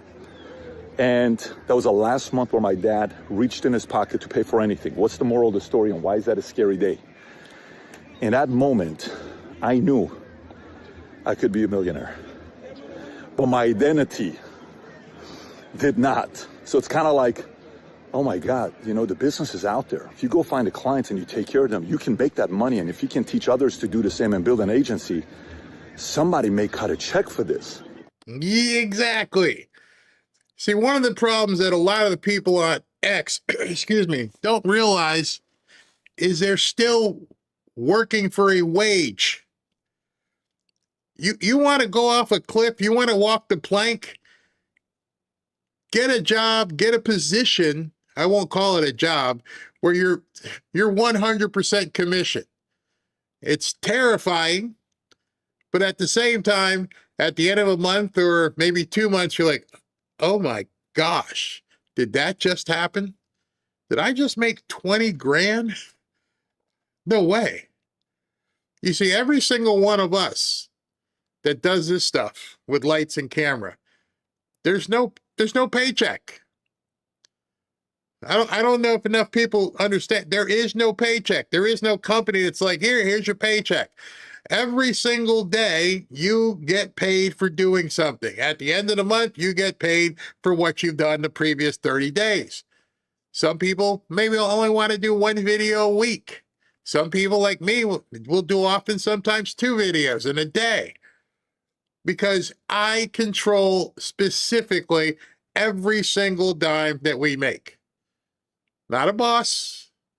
Nobody but me and whatever energy I want to put into this. Whatever sacrifice Robin makes and says, go do what you need to do. It is now 9:40. I haven't seen her since, what time did I go on? 7 o'clock. She allows me to do this because she understands where we're going and how to get it done. She understands we buy property and we walk out on a plank every single time. There's no boss. There's nobody saying, whoa, don't buy that deal. You don't want to do this one. No, I want to do it. Okay, you got to walk the plank. How many people, even in this chat, are in a position where they're willing to do what's necessary, where they're willing to walk the plank and say, I could end up splashing in the water, or I could just bounce up and go, oh, this is fantastic.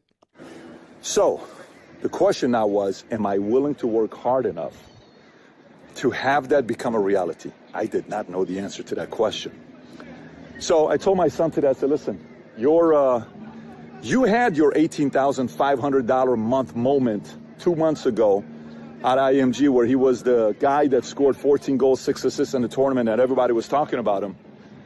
And I said, this is your chance. It's scary. I said, because now you know, if you want to go to the next level, the only question is, are you willing to pay the price and put in the hours that it requires of you? Yeah, that's it. Every single one of these whiny bitches on X never say that.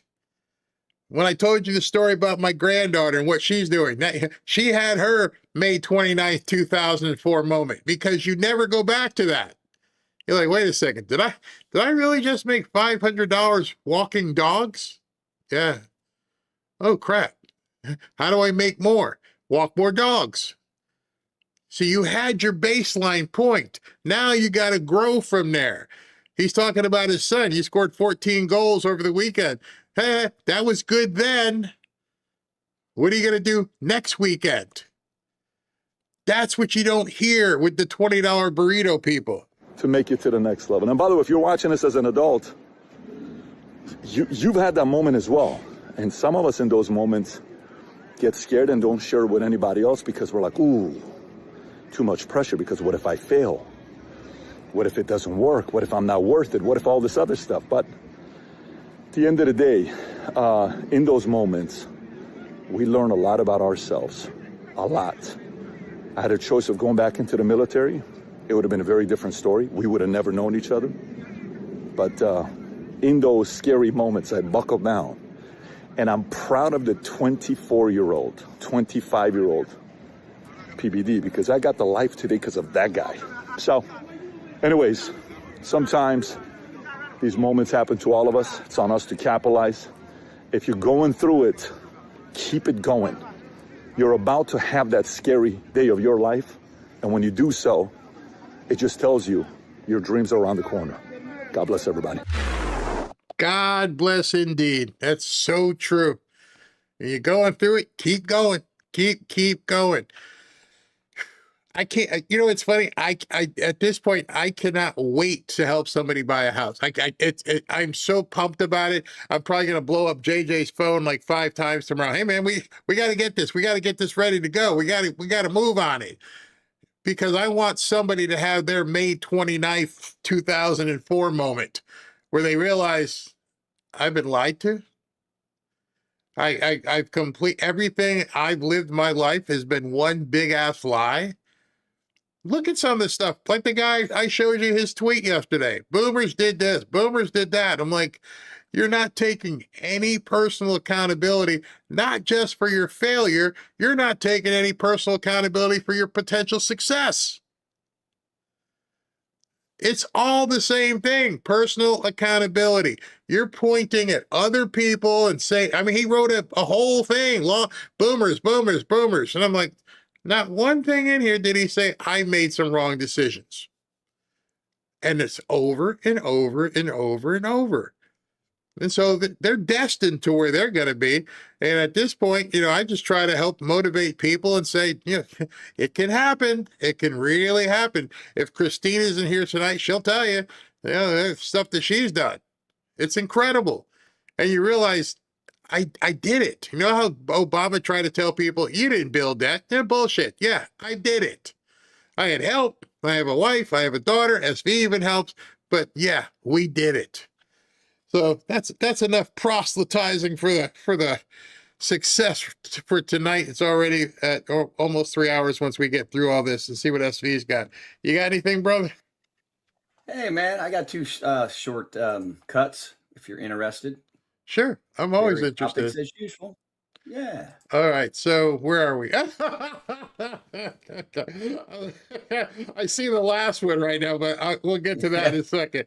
All right. Well, so that one has stats in it. I love the statistics, which prove, you know, yeah. Okay. Do I need Cash is doing? Do I need to download the Cash one? No. I'll just read it to you. It's just the topic of the difference of the potato head versus what happens now. Okay. All right. So Cash was, you know, tooting his own horn, but of course that's, you know, you have to do that because just like Trump, you have to tell people your accomplishments. Anyway, he says when this leadership team arrived, it could take up to 3 hours for critical information from the field to reach FBI leadership, the White House, and our partners. Today, this FBI has cut that to under 60 seconds. Wow. That real-time intelligence means hostage rescue teams, evidence response teams, and other critical assets can be on standby and launching in 30 minutes or less. Faster information, faster decisions, faster responses, lives probably saved. Wow. Yep. I love that. Absolutely love that. And, and I'm looking at this last one here. It's AI, but it's probably it looks funny. Okay. What do you got here? All right, so you know everybody says that Somalis are here, they're saving the country, right? They're doing all the work for us. Well, let's check the stats, shall we? All right, he says, I still can't think of a single good reason to have millions of Somalis in America. They're collecting massive amounts of government assistance while also stealing millions through fake daycare schemes, you know, the Learing centers. Here's a comparison of Somali-headed households in Minnesota versus NADA Minnesota-headed households. All right, first fact, 54% of Somali-headed households in Minnesota are on food stamps, SNAP. Wow. NADA Minnesota-headed households, 7%. All right. The next one, 73% of Somali-headed households are on Medicaid. Minnesota Native households, 18%. And lastly, 81% of Somali-headed households are on welfare in general, any form of public assistance. And here's the kicker. After 10 years in the U.S., 78% of Somali immigrant households continue to be on welfare. They're just draining the money, our money, taxpayer money. But remember now, they're picking the crops and they're helping. You're the ones who built the country. I beg to differ. Hold on. I have a question about these stats. Hold up. So you're telling me that 50%, 54% are on stamps, 73% are on Medicaid. Are you telling me that the people who have been stealing, in addition to what they've stolen, are also on... Ding. I thought you'd like this story. 81%. So the people who are stealing from us are also getting free stuff. I think I need to move to Minnesota, put on a freaking, robe or something and apply for this. I mean, it's all this free stuff. Wow. As you're reading it, I'm listening to it and I'm going through it and I'm like, you got to be kidding. Oh, gosh, crazy. I want to close with this Sophie Cunningham thing. I don't know if everybody saw this yesterday. Okay, so. All right. See ya. So no, you can stay. Okay. This is from Sports Illustrated. So I showed you guys yesterday, and Sports Illustrated writes, Sophie Cunningham got a bitter taste of karma after drawing flagrant foul at Fever game. And I thought to myself, this really happened. I said, Google, can you tell me who the author of the article was? And I went, Christian Wong. Well? Oh, it's a transformer. Oh, gosh. And I thought to myself, no. It's Yogi. Is it them again? When you're in court and they say, they tell the lawyers to recuse themselves if if they're part of it or something, or the judge, hey, Miss Author, Mr. Author, whatever you are, perhaps you should have recused yourself from writing that trash article, which was so bad that Sports Illustrated made her take it down and rewrite the headline. See Jim hit, but. I'm like, I just can't. What is it? Where the hell are they all coming from? I'll tell you what, this is the first Asian Transformer I've ever seen. That's a first for me. My gosh, my gosh, I just don't get it. All right, thank you. I'm gonna. Barry, somebody said I won't qualify in Minnesota because I'm not illegal. Dang it. Okay. Well, no, you can identify as an illegal. You're right. I could be on the senior women's basketball team too. Yeah. Right? At this point, we don't have to be something. You can just simply identify as it. And what's somebody gonna? I watched an interview. I should have downloaded it. There was some young woman, and she was talking about the Enos Cantor stuff and everything. And the guy's like, "So, what is a transformer?" And it's somebody who identifies. So why can't they play? And she walked away. She just walked away because there is no answer to that. It's like, okay, because you can't define what one of them is. But since you can't define it, who says anybody can't be one? And so that's going to be. Wait a minute, I can define you have it. That clip where Arnold has a. Boys have a penis. Girls have vagina.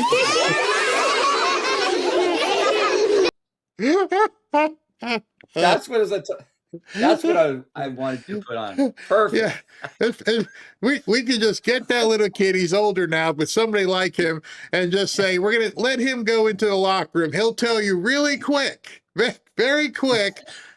Girl, okay.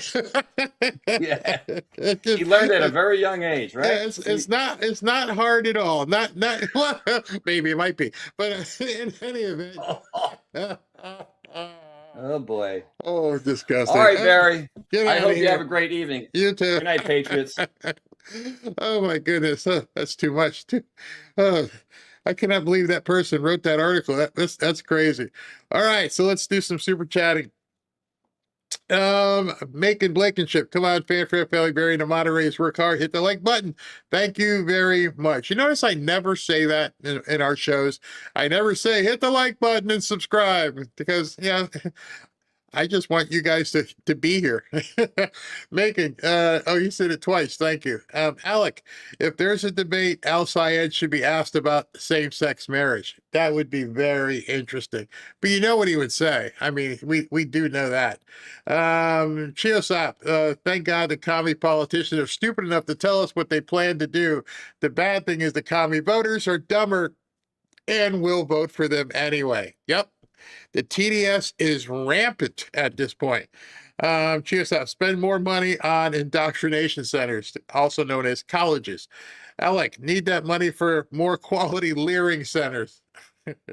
I think I saw a video. Nick Shirley found some more of these Learing centers out in California, but I don't think they were Somalis though.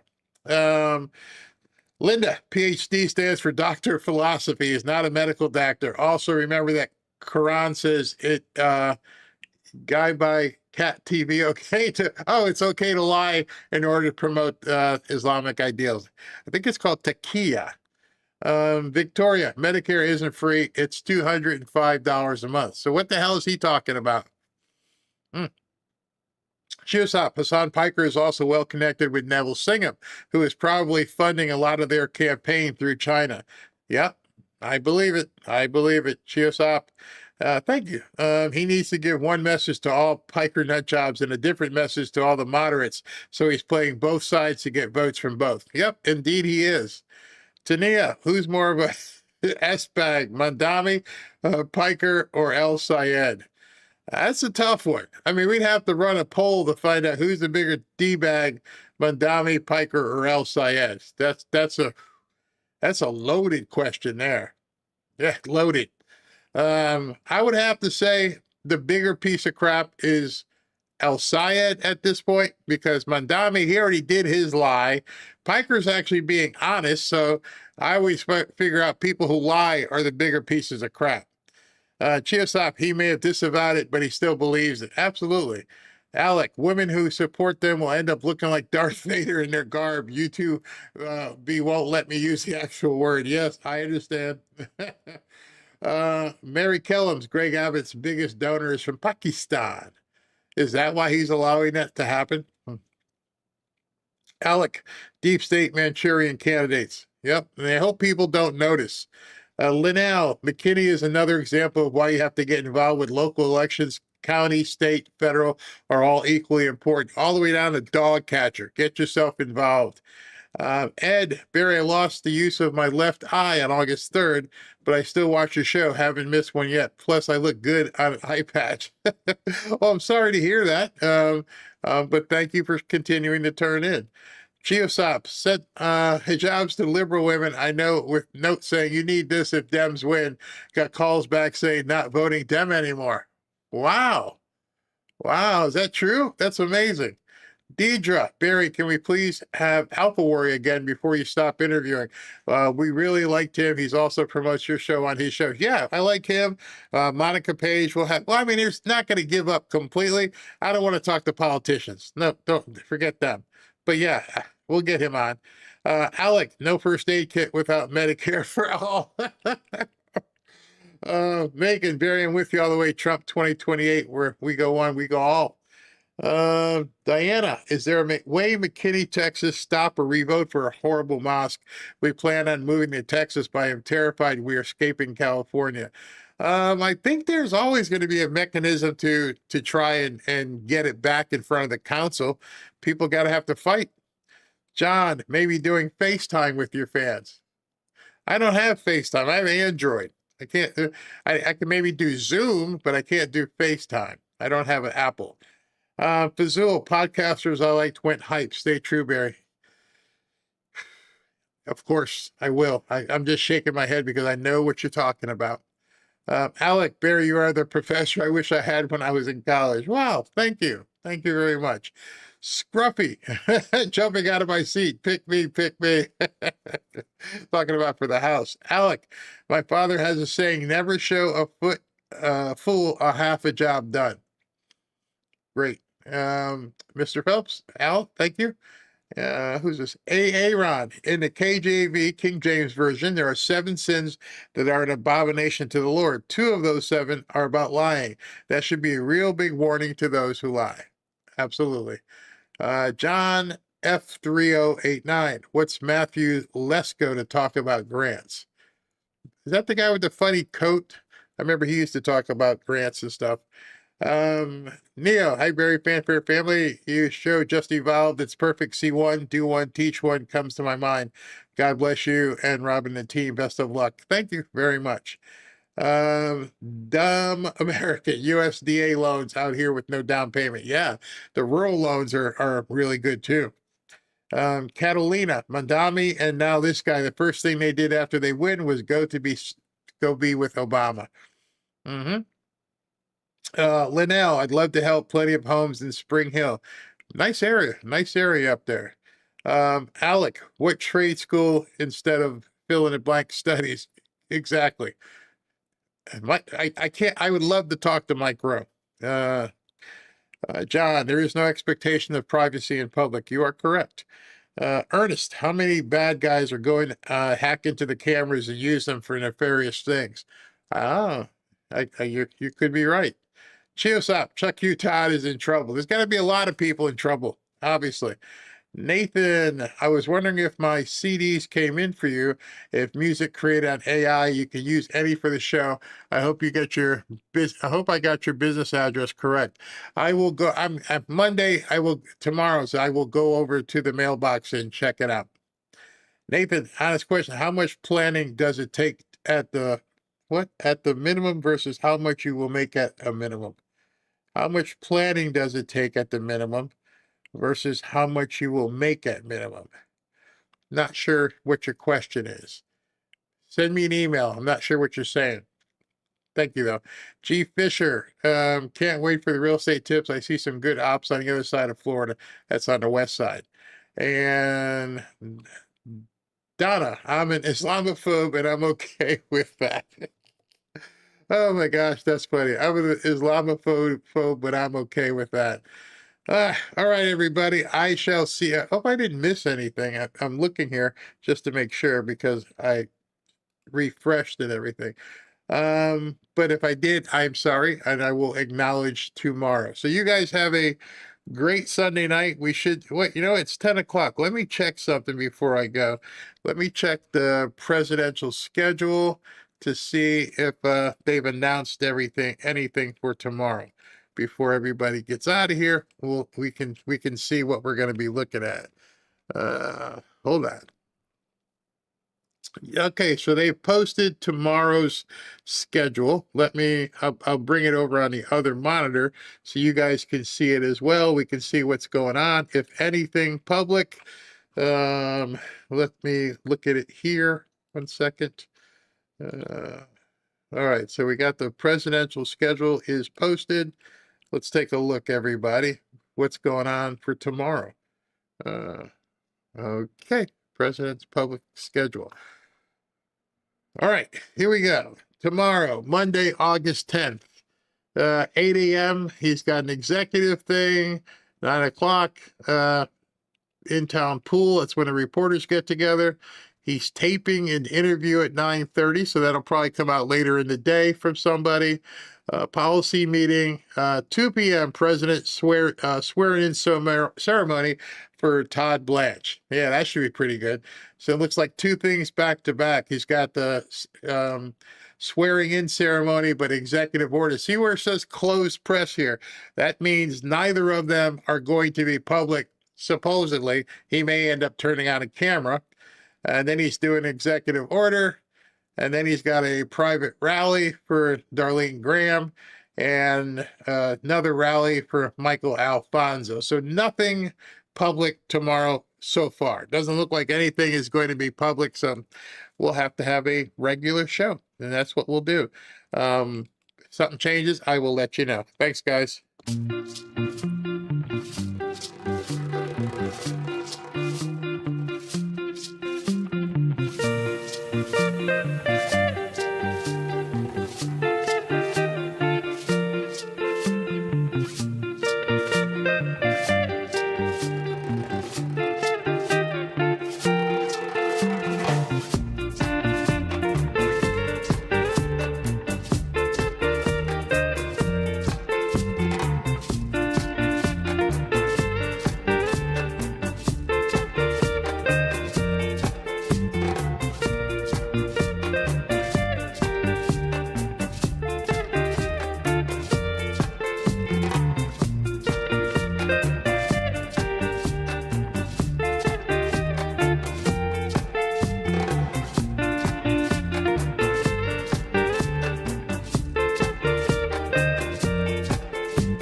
News.